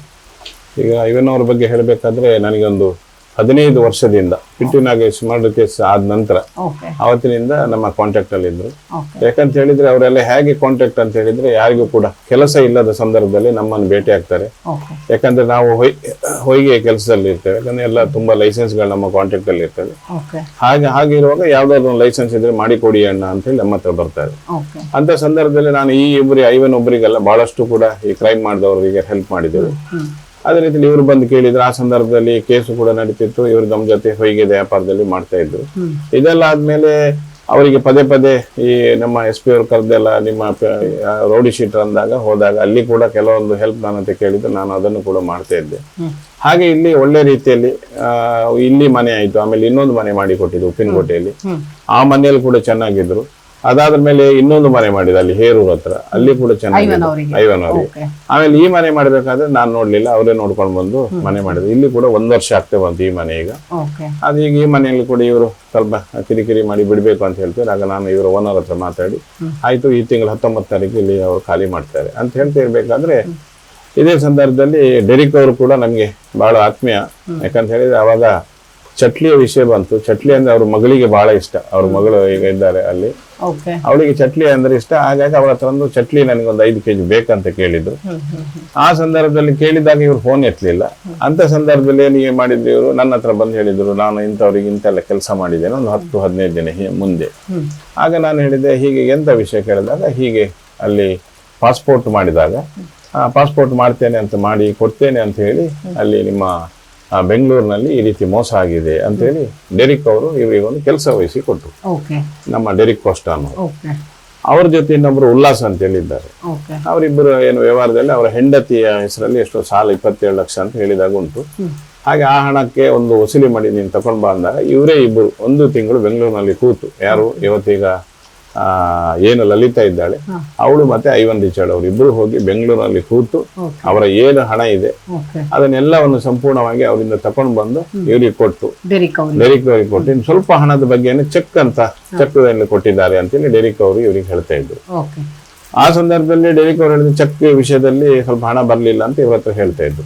ಇವ್ರು ಆ ವಿಷಯದಲ್ಲಿ ಏನ್ ಮಾಡಿದ್ರು, ಚೆಕ್ ಅಂತ ಹೇಳಲಿಕ್ಕೆ ನನಗೆ ಹಣ ಇಲ್ಲ, ಇಲ್ಲಿ ನನ್ನ ಹೆಂಡತಿಗೆ ಕ್ಯಾನ್ಸರ್ ಇದೆ, ಅವಳಿಗೆ ಟ್ರೀಟ್ಮೆಂಟ್ ಇದೆ, ಆಮೇಲೆ ನನಗೆ ಇಲ್ಲಿ ದಿನನಿತ್ಯ ಹೋಗ್ಬೇಕಲ್ಲ, ಹಣ ಕಷ್ಟ ಇದೆ ಅಂತೇಳಿ ನನ್ನ ಹತ್ರ ಹೇಳ್ತಾ ಇದ್ರು. ನನ್ನ ಹತ್ರ ಹೇಳಿದ್ರೆ ನೀವು ಒಂದು ಫೋನ್ ಮಾಡಿ ಡೆರಿಕ್ಗೆ ಅಂತೇಳಿ. ಆಗ ಡೆರಿಕ್ ಹತ್ರ ಎಂತ ವ್ಯವಹಾರ ಅಂದ್ರೆ ಡೆರಿಕ್ ಕೂಡ ನಮ್ಗೆ ಬಹಳ ಪರಿಚಯದವ್ರೆ. ಸರಿ, ನಾನು ಡೆರಿಕ್ಗೆ ಫೋನ್ ಮಾಡಿದಾಗ ನಿಮ್ಮ ಒಂದು ದೋಸ್ತಿ ಇಲ್ಲಿದ್ದಾರೆ ಅಂತ ಹೇಳಿದೆ. ಆಗ ಅವ್ರಿಗೆ ತೆಗೆದು ಬಾಗಿ ಹೇಳಿದ್ರು ಮುನ್ನನ ಅಂತ ಹೇಳಿದ್ರು. ಅದಕ್ಕೆ ಹೌದಾ ಅಂತ ಹೇಳಿದ. ಅದೇನು ವ್ಯವಹಾರ ಇದೆ ಅದನ್ನು ಸರಿ ಮಾಡ್ಕೊಳ್ಳಿ. ಅದು ಮಾಡ್ಕೊಳ್ಳಿದ್ರಿಂದ ಅವ ಮತ್ತೆ ಕಿರಿಕಿರಿ, ಯಾಕಂದ್ರೆ ಈಗ ಎಲ್ಲಿ ಯಾವುದೇ ಒಂದು ರಾತ್ರಿ ಹೊತ್ತಿಗೆ ಹೋಗ್ಬೇಡ ಅಂತ ಹೇಳಿದ್ರೆ ಅಲ್ಲಿ ಅವ್ರು ಹೋಗಿ ಆಗ್ತದೆ. ಯಾಕಂತ ಹೇಳಿದ್ರೆ ಒಂಥರ ಈ ಕುಡಿದ ಮೇಲೆ ಅವ್ರು ಬೇರೆನೆ ಇದೇ ಇರ್ತಾರೆ. ಹಾಗೆ ಮತ್ತೆ ಐವನ್ ಅವ್ರು, ನಾನು ಅದಕ್ಕೆ ಇಬ್ರು ಮಾಡಬೇಡಿ. ಅದೇ ದಿನ ಗುರುವಾರ ದಿನ ನನಗೆ 11 ಗಂಟೆಗೆ ಡೆರಿಕ್ ಅವರು ಫೋನ್ ಮಾಡಿದ್ರು. ರಾತ್ರಿ ಮನೆಯಲ್ಲಿ ಫೋನ್ ಅಲ್ಲಿ ಜಗಳ ಆಗ್ತಾ ಇರುವಂತ ಸಂದರ್ಭದಲ್ಲಿ ನನಗೆ ಕಾಲ್ ಮಾಡಿದ್ರು. ಮುನ್ನ ಅವರು ಕಾಲ್ ಮಾಡ್ತಿದ್ದಾರೆ ಅಂತ ಹೇಳಿದ್ರೆ ಅಲ್ಲ ಮುನ್ನ ಅಂತ ಹೇಳಿದ್ರೆ ಅವರು ಐವನ್ ರಿಚರ್ಡ್. ಐವನ್ ರಿಚರ್ಡ್ ಅವರು ನನಗೆ 11 ಗಂಟೆಗೆ ನನಗೆ ಫೋನ್ ಮಾಡ್ತಿದ್ದಾರೆ ಅಂತ ಹೇಳಿದ್ರು. ಡೆರಿಕ್ ಅವರು ಹೇಳಿದ್ರು. ನಾನು ಹೇಳಿದೆ ನೀವು ಯಾವುದೇ ಕಾರಣಕ್ಕೆ ಫೋನ್ ರಿಸೀವ್ ಮಾಡಬೇಡಿ, ಫೋನ್ ಅನ್ನು ಎತ್ತಲಿಕ್ಕೆ ಹೋಗ್ಬೇಡಿ. ಅವ್ರು ಮಾಡ್ತಾ ಇದ್ರೆ ಮಾಡ್ತಾರೆ. ಈಗ ಇವತ್ತೊಂದು ನೈಟ್ ಫೋನ್ ಆಫ್ ಇಟ್ರೆ ನಾಳೆ ಬೆಳಿಗ್ಗೆ ಮಾತಾಡ್ಬೋದು ಯಾವುದೇ ವಿಷಯದಲ್ಲಿ.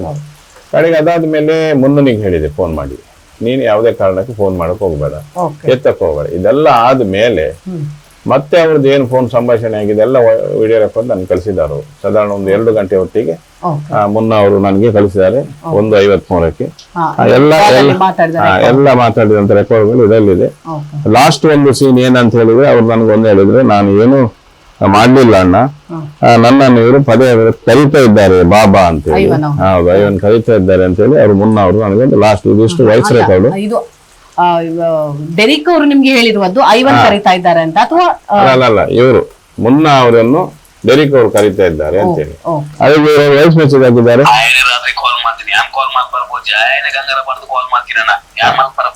ಇದು ಡೆರಿಕ್ ಅವರು ಅಲ್ಲ, ಇದು ಇವರು ಮುನ್ನ ಮುನ್ನನವರನ್ನು ನೋಡಿ, ಮುನ್ನನವರನ್ನು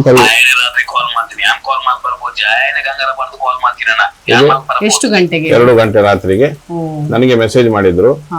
ನಾನು ಕಾಲ್ ಮಾಡ್ಲಿಲ್ಲ, ಡೆರಿಕೆ ನನಗೆ ಕಾಲ್ ಮಾಡಿ ಕರೀತಾರೆ. ನೋಡಿ ಈ ವಾಯ್ಸ್ ನೋಡಿ. ಗಂಗಾರ ಬರ್ದು ಕಾಲ್ ಮಾಡ್ತೀನಣ್ಣ ಯಾನ್ ಮಲ್ಪರ ಪೋತಿಸಿ ಇದರಲ್ಲಿ ಇಬ್ಬರು ಕೂಡ ಕ್ರಿಶ್ಚಿಯನ್ ಭಾಷೆಯಲ್ಲಿ ಬೈಕೊಳ್ಳುವಂತ ಎಲ್ಲ ವಿಡಿಯೋ ಇದ್ದಿದ್ರು. ಎಷ್ಟು 2 ಗಂಟೆ ರಾತ್ರಿಗೆ 5 ಆಡಿಯೋನು ಕಳಿಸಿದ್ದಾರೆ. ಇದನ್ನು ನಾನು ನೋಡ್ಲಿಲ್ಲ ಅಂತ ಹೇಳಿದ್ರೆ ನನಗೆ 2 ಗಂಟೆ ಕಾಲ್, 1 ಗಂಟೆ ಕೂಡ ಡೆರಿಕ್ ಕಾಲ್ ಮಾಡಿದ್ದಾರೆ. 1 ಗಂಟೆ ರಾತ್ರಿಗೆ ಡೆರಿಕ್ ಡಿಕೋಸ್ಟಾ ಕೂಡ ನಾನು ಕಾಲ್ ಮಾಡಿದ್ದೆ. ಆ ಕಾಲ್ ಅನ್ನು ನಾನು ಅಟೆಂಡ್ ಮಾಡಲಿಲ್ಲ, ಯಾಕಂದ್ರೆ ನಾನು 11 ಗಂಟೆಗೆ ಇಬ್ಬರಿಗೆ ವಾರ್ನ್ ಮಾಡಿದೆ, ನೀವು ಯಾವ್ದು ಕೂಡ ಕಾಲ್ ಎತ್ತಬೇಡಿ, ಹಣದ ಏನೇ ಇದ್ರು ಕೂಡ ಅದು ಚೆಕ್ ಬಂದ ತಕ್ಷಣ ಡೆರಿಕ್ ಕೊಡ್ತೆ ಅಂತ ಹೇಳಿದ್ದಾರೆ. ಆಮೇಲೆ ನಾನು ಐವನಿಗೆ ಕೂಡ ಹೇಳಿದ್ದೇನೆ, ಇಬ್ಬರು ಗಲಾಟೆ ಮಾಡಬೇಡಿ ಅಂತ. ಇದೆಲ್ಲ ಆದ್ಮೇಲೆ ಬೆಳಿಗ್ಗೆ ಆಗುವಾಗ ನನಗೆ ಲಲಿತ್ ಅವರು ಫೋನ್ ಮಾಡಿದ್ರು, ಐವನ್ರಿಗೆ ಹೀಗೀಗ ಆಗಿದೆ ಅಂತ ಹೇಳಿ. ಆಮೇಲೆ ಬ್ರಹ್ಮವರ ಎಸ್ಐ ಕೂಡ ಇವನಿಗೆ ಯಾರಿಗೆ ನಮ್ಮ ಐವನ್ ರಿಚರ್ಡ್ ಅವರಿಗೆ ಕೂಡ ಬದುಕಿ ಯಾವುದೇ ಗಲಾಟೆ ಮಾಡೋಕೆ ಹೋಗ್ಬೇಡ, ಮತ್ತೆ ನಿನ್ನ ಬಗ್ಗೆ ಮೊನ್ನೆ ಒಂದು ರಿವಾಲ್ವರ್ ಕೇಸಲ್ಲಿ ಪದೇ ಇನ್ಕ್ವೈರಿ ಕರೀತಾ ಇದ್ರು ಬ್ರಹ್ಮವರ ಸ್ಟೇಷನ್ ಅಲ್ಲಿ. ಅಲ್ಲಿ ಕೂಡ ಅವ್ರು 11 ಗಂಟೆ ಆದಾಗ ಅಲ್ಲಿ ಎಸ್ ಐ ಹತ್ರ ಹೇಳಿ, ಸರ್ ಅವ್ನು ನಿಲ್ಬೇಕಂತ ಕೇಳಿ ಇಲ್ಲ ಎಸ್ ಐ ಅವ್ರು ಹೇಳಿದ್ರು ಆಯ್ತು ಹೋಗು, ಅದು ನಿಂದು ಜೀವಕ್ಕೆ ಅಪಾಯ ಇದೆ ಅಂತ ಹೇಳಿದ್ದಾರೆ ಬ್ರಹ್ಮವರ ಎಸ್ ಐ ಅವರು. ಜೀವಕ್ಕೆ ಅಪಾಯ ಇದೆ ಅಂತ ಹೇಳಿದ್ರೆ ಅಲ್ಲಿ ಬೇರೆ ಸ್ಟೋರಿ ಇದೆ, ಅದು ಪೊಲೀಸ್ ಇಲಾಖೆಗೆ ಗೊತ್ತಿದೆ. ಅದು ಆ ರೀತಿಯಿಂದ ಇವರಿಗೆ ವಾರ್ನ್ ಮಾಡಿದ್ರು. ಆ ದಿನ ವಾರ್ನ್ ಮಾಡಿದ್ಮೇಲೆ ಅವಳಿದೆ ನಾನು ಯಾವ್ದಕ್ಕೂ ಹೋಗುದಿಲ್ಲ ಸರ್ ಅಂತಿಲ್ಲ. ಆ ದಿನದಿಂದ ಅವ್ನು ಎಲ್ಲಿಗೆ ಹೋಗ್ಲಿಲ್ಲ, ಹಾಗೆ ಇದ್ದ. ಈ ಒಂದು ಅಚಾನಕ್ ಇನ್ಸಿಡೆಂಟ್ ಅಂತ ಹೇಳಿದ್ರೆ ಅದು ನನ್ಗೆ ಯಾವ ರೀತಿ ಆಯ್ತಂತ ಇಬ್ಬರಿಗೂ ಕೂಡ ಸಂಧಾನ ಮಾಡಿದವರು ಇವರು ಅವನನ್ನು ಬಾ ಅಂತ ಹೇಳಿದ್ವಿ, ಅದೆಲ್ಲ ನನ್ಗೆ ಗೊತ್ತಿಲ್ಲ. ಯಾವ ರೀತಿ ವಿಡಿಯೋ ಕಾಲ್ ಮಾಡಿದಾರೆ ಅಥವಾ ಇವರು ಏನ್ ಲೈವ್ ಲೊಕೇಶನ್ ಕಳಿಸಿದ್ದು ಅದೆಲ್ಲ ವಿಚಾರವೇ ಗೊತ್ತಿಲ್ಲ. ಆದ್ರೆ ಇದೊಂದು ದೊಡ್ಡ ದುರ್ಘಟನೆ, ಯಾಕಂತ ಹೇಳಿದ್ರೆ ಈ ರೀತಿ ಆಗ್ಬಾರ್ದು. ಇವತ್ತು ಏನೋ ಒಂದು ವಿಚಾರ ಹೇಳ್ಬೋದು, ಒಬ್ಬರು ರೌಡಿ ಆಗಿರ್ಬೋದು ಅಥವಾ ಇನ್ಯಾರೇ ಆಗಿರ್ಬೋದು, ಅವ್ರಿಗೊಂದು ಬಾಳುವಂತ ಅವಕಾಶ ದೇವರು ಕೊಟ್ಟಿರ್ತಾರೆ. ಅದನ್ನ ಸುಮ್ನೆ ನಾವು ಅವರೇನೋ ನೋಡಿ ಇವತ್ತು ಡೆರಿಕ್ ಅವರು ಫೈರ್ ಮಾಡಿದ್ರು, ಅವರಿಗೆ ಕೂಡ ಇವರನ್ನು ಕೊಲ್ಲೋದಷ್ಟು ಇರ್ಲಿಲ್ಲ, ಕಾಲಿಗೆ ಫೈರ್ ಮಾಡಿದ್ರು. ಅದೇನಾಯ್ತು, ರಕ್ತಸ್ರಾವದಲ್ಲಿ ಆ ಹೊತ್ತಿಗೆ ಸರಿಯಾದ ಸಮಯದಲ್ಲಿ ಹಾಸ್ಪಿಟ್ಲಿಗೆ ಕರ್ಕೊಂಡು ಹೋಗದೆ ಇರುವಾಗ ಮತ್ತೆ ರಕ್ತಸ್ರಾವದಲ್ಲಿ ಅವರು ಭಯಪಡಿಸ್ಬೇಕಂತ ಮಾಡಿದ್ರು. ಕೊಲ್ಲುವ ದೃಷ್ಟಿ ಇದ್ರೆ ಅವರು, ಯಾಕಂದ್ರೆ ನಾನು ಅವ್ರ ಹತ್ರ ಮಾತಾಡ್ಕೊಂಡು ಈ ರೀತಿ ಹೇಳ್ತಿದ್ದೆ. ಯಾಕಂದ್ರೆ ಒಂದು ಬಂದ ಅಲ್ಲ, ಒಂದು ಅವರು ಭಯ ಯಾಕಂತಂದ್ರೆ ಮುನ್ನ ಬಂದ ಅಂತ ಹೇಳಿದ್ರೆ ಎಲ್ಲರಿಗೆ ಭಯ ಅಂತ ಹೇಳಿದ್ರೆ ಒಂದು ಅವ್ರ ಹತ್ರ ಒಂದು ಚಾಪ್ ಅಂತ ಹೇಳಿದ್ರೆ ಒಂದು ಚೂರಿ ಇರ್ತದೆ, ಇದನ್ನ ಹಿಡ್ಕೊಂಡು ಅವ್ರು ಬಂದೇ ಬರ್ತಾರೆ. ಅವರನ್ನು ಇವ್ರಿಗೆ ಅವ್ರ ಮಿಸ್ಸಸ್ ಅಲ್ಲ ಯಾರು ಕಂಟ್ರೋಲ್ ಮಾಡಿದ್ರು ಕೇಳೋದಿಲ್ಲ. ಹೌದು, ಯಾಕಂದ್ರೆ ಅವ ಅಂದ್ರೆ ಅಷ್ಟು ಜೋರು ಅಂತ ಹೇಳಿದ್ರೆ ಅಷ್ಟು ಡೇರಿಂಗ್ ಮನುಷ್ಯ. ಯಾವ ಹೊತ್ತಿಗೆ ಮೊನ್ನೆ ಹೋಗೋಗಿ ಇಟ್ಕೊಂಡಿದ್ ಗೊತ್ತಿಲ್ಲ ನನಗೆ, ಮೊನ್ನೆ ಹೋಗಿ ನೋಡ್ಲಿಲ್ಲ. ಪ್ರತಿ ಕ್ಷಣದಲ್ಲಿ ಹೋಗ್ಬೇಕಾದ್ರೆ ಅವರು ಇದನ್ನು ಅಂದ್ರೆ ಎಷ್ಟು ರಾತ್ರಿ ಆದ್ರೂ ಹೋಗುದೇವು. ಆ ರೀತಿಯಲ್ಲಿ ಒಬ್ಬನಿಗೆ ದಮ್ಮಿದ್ರೆ ಬಾ ಅಂದಾಗ ಯಾರಾದ್ರೂ ಗಂಡಸ್ಥಾನ ಇದ್ದಾರೆ ಯಾರಾದ್ರೂ ಹೋಗುವಂತ ವಿಚಾರವೇ. ಅಲ್ಲಿ ಏನಾಯ್ತು ಅಂದ್ರೆ ಇಬ್ಬರು ಪರಸ್ಪರ ಮಾತಾಡ್ಕೊಂಡು ಏನು ವ್ಯವಹಾರ ರೀತಿಯಲ್ಲಿ ಮಾತಾಡ್ಕೊಂಡು ವ್ಯವಹಾರ ನಡ್ಸ್ಕೊಂಡಿದೆ, ಪರವಾಗಿಲ್ಲ. ಇವ್ರು ಏನ್ ಮಾಡಿದ್ರು, ಇಳುವುದಕ್ಕಿಂತ ಮುಂಚೆ ಫೈರ್ ಆಗಿದೆ ಅಂತ ಹೇಳ್ತಾರೆ. ಅದು ಫೈರ್ ಮಾಡಿದ ಉದ್ದೇಶ ಅಂತ ಕೇಳಿದ್ರೆ ಅವನು ಕೊಲ್ಲಿಕ್ಕೆ ಅಂತೇಳಿ ಮಾಡಿದಂತ ಫೈರ್ ಆದ್ರೆ ತಲೆಗೋ ಇದು ಎದೆಗೋ ಏನು ಬೀಳ್ಬೇಕಿತ್ತು ನನ್ನ ಪ್ರಕಾರದಲ್ಲಿ. ಆ ರೀತಿ ಆದ್ರೆ ಇಬ್ಬರಿಗೂ ಕೂಡ ನಾನು ಸರಿಯಾದ ರೀತಿಯಲ್ಲಿ ಹೇಳಿದೆ, ಇಬ್ಬರಿಗೂ ನೀವು ಯಾವುದೇ ರೀತಿಯಲ್ಲಿ ಇದು ಮಾಡ್ಲಿಕ್ಕೆ ಹೋಗ್ಬೇಡಿ. ಅವನು ಕೂಡ ಸ್ವಲ್ಪ ಫೋನ್ಗೆ ರಾತ್ರಿ ಮಾಡಿದ್ರು ಒಂಥರ ಇದಾಗ್ತಾನೆ, ನಿಮ್ಮ ಏನು ವ್ಯವಹಾರ ಇದೆ ಅದನ್ನು ಸರಿ ಮಾಡ್ಕೊಳ್ಳುವ ಅಂತ ಹೇಳಿ ನಾನು ಇಬ್ಬರಿಗೂ ಕೂಡ ಸಮಜಾಯಿಸಿದ್ದೇನೆ. ಅದರ ಮೇಲೆ ಫೋನ್ ಬಂದ ಮೇಲೆ ನೋಡುವಾಗ ಈ ರೀತಿ ಆಗಿದೆ. ಡೆರಿಕ್ ಅವರು ಹೇಗೆ ಪೊಲೀಸ್ ಕಸ್ಟಡಿಯಲ್ಲಿ ಇದ್ದಾರಾ? ಡೆರಿಕ್ ಅವರು ಗೊತ್ತಿಲ್ಲ, ಪೊಲೀಸ್ ಕಸ್ಟಡಿಯಲ್ಲಿ ಇದ್ದಾರೆ ಗೊತ್ತಿಲ್ಲ. ನನ್ನ ಪ್ರಕಾರ ಹಿಡಿದಿದ್ದಾರಾ ಇಲ್ಲೋ ಗೊತ್ತಿಲ್ಲ. ಯಾಕಂದ್ರೆ ಆ ದಿನದಿಂದ ಅವರು ಮನೆಗೆ ಹೋಗ್ಲಿಲ್ಲ. ಅವರು ಮನೆ ಹೆಂಡತಿ ಹತ್ರ ನಾನು ಇವರಿಗೆ ಫೈರ್ ಮಾಡಿದ್ದೇನೆ ಅಂತೇಳಿ ಹೇಳಿ ಹೋಗಿದ್ದಾರೆ ಅಂತ ಹೇಳ್ತಾರೆ. ಅಂದ್ರೆ ಕಾಲಿಗೆ ಫೈರ್ ಮಾಡಿದ್ದೇನೆ, ನಾನು ಹೋಗ್ತೇನೆ. ಅವನಿಗೆ ಹೋದವ್ರು ಮತ್ತೆ ಎಲ್ಲೋ ಹೋದ್ರು ಅಂತ ಗೊತ್ತಿಲ್ಲ, ನನಗೆ ಕಾಂಟ್ಯಾಕ್ಟ್ ಅಲ್ಲಿ ಬರ್ಬೋದು. ನಸುಕಿನ ಜಾವ 3:30 ಹೊತ್ತಿಗೆ ಚರ್ಚ್ ಮುಂಭಾಗದ ರಸ್ತೆಯಲ್ಲಿ ಫೈರಿಂಗ್ ಆಗಿ ಬರ್ಬರವಾಗಿ ಹತ್ಯೆಗೊಂಡಂತಹ ಐವನ್ ರಿಚರ್ಡ್ ಮಸ್ಕರೇನಸ್ ಅವರೇನಿದ್ದಾರೆ ಅವರ ಜೀವನ ಅಂತ್ಯವಾಗಿರೋದು ನಿಜವಾಗ್ಲೂ ಬಹಳ ಬೇಸರ ತಂದಿರುವಂತಹ ವಿಚಾರ. ತನ್ನ ಮಗಳಿಗೆ ತುಂಬಾ ಇಷ್ಟ, ನನಗೆ ಒಂದು ಸ್ವಲ್ಪ ಸಿಗಡಿ ಮೀನು ಬೇಕು ಅಂತ ಕೇಳಿ ಅದು ಸಮಯಕ್ಕೆ ಸರಿಯಾಗಿ ಸಿಗದೆ ಇದ್ದಂತಹ ಸಂದರ್ಭದಲ್ಲಿ ತನ್ನ ಒಂದು ವ್ಯಾವಹಾರಿಕ ದೃಷ್ಟಿಯಲ್ಲಿ ಏನು ಸಂಬಂಧವನ್ನ ಹೊಂದಿರುವಂತಹ ಡೆರಿಕ್ ಅವರ ಜೊತೆ ಮಾತಾಡ್ತಾರೆ. ವಾಗ್ವಾದ ಕೇಳಿದು ಗಲಾಟೆಗಳು ಆಗಿ ಅವರು ಕಳಿಸಿದಂತಹ ಲೊಕೇಶನ್ಗೆ ಇವರು ಹೋಗಿ ಅನಂತರ ಅವರ ಜೀವನವನ್ನ ಅಂತ್ಯಗೊಳಿಸಿದ್ದಾರೆ. ಹಾಗಾಗಿ ಬಂಧುಗಳೇ, ನಾನು ಇಷ್ಟೇ ಹೇಳೋದು, ಯಾರು ಕೂಡ ಕೋಪದ ಕೈಗೆ ಯಾವತ್ತೂ ಬುದ್ಧಿ ಕೊಡೋದಕ್ಕೆ ಹೋಗ್ಬಾರ್ದು. ಇಲ್ಲಿ ಏನಿದ್ರು ತಾಯಿ ತನ್ನ ಮಗನ ಕಳ್ಕೊಂಡಿದ್ದಾರೆ, ಹಾಗೆ ಹೆಂಡತಿ ಮಕ್ಕಳು ತನ್ನ ಮನೆಯವರನ್ನ ಕಳ್ಕೊಂಡಿದ್ದಾರೆ. ಹಾಗಾಗಿ ಇಂತಹ ಪರಿಸ್ಥಿತಿ ಯಾರಿಗೂ ಬಾರದೇ ಇರಲಿ. ಎಷ್ಟೇ ಕೋಪ ಬಂದರೂ ಕೂಡ ಅದನ್ನು ಹದ್ದು ಬಸ್ನಲ್ಲಿ ಇಟ್ಕೊಂಡು ಒಳ್ಳೆಯ ರೀತಿಯಲ್ಲಿ ನಾವು ವ್ಯವಹರಿಸುವುದನ್ನು ಕಲಿಬೇಕು. ಈ ಸಮಾಜದಲ್ಲಿ ಇಂತಹ ಯಾವುದೇ ಘಟನೆಗಳು ನಡೆಯದ ಹಾಗೆ ನಾವು ಎಚ್ಚರ ವಹಿಸಬೇಕು ಅಂತ ಹೇಳ್ತಾ ಇಲ್ಲಿಗೆ ಈ ಕಾರ್ಯಕ್ರಮವನ್ನು ವಿಶೇಷ ಸಂಚಿಕೆಯನ್ನು ಕೊನೆಗೊಳಿಸ್ತಾ ಇದ್ದೀನಿ. ಯಾವಾಗಲೂ ನೋಡ್ತಾ ಇರಿ ಅಭಿಮತ, ಇದು ಜನಮನದ ನಾಡಿಮಿಡಿತ.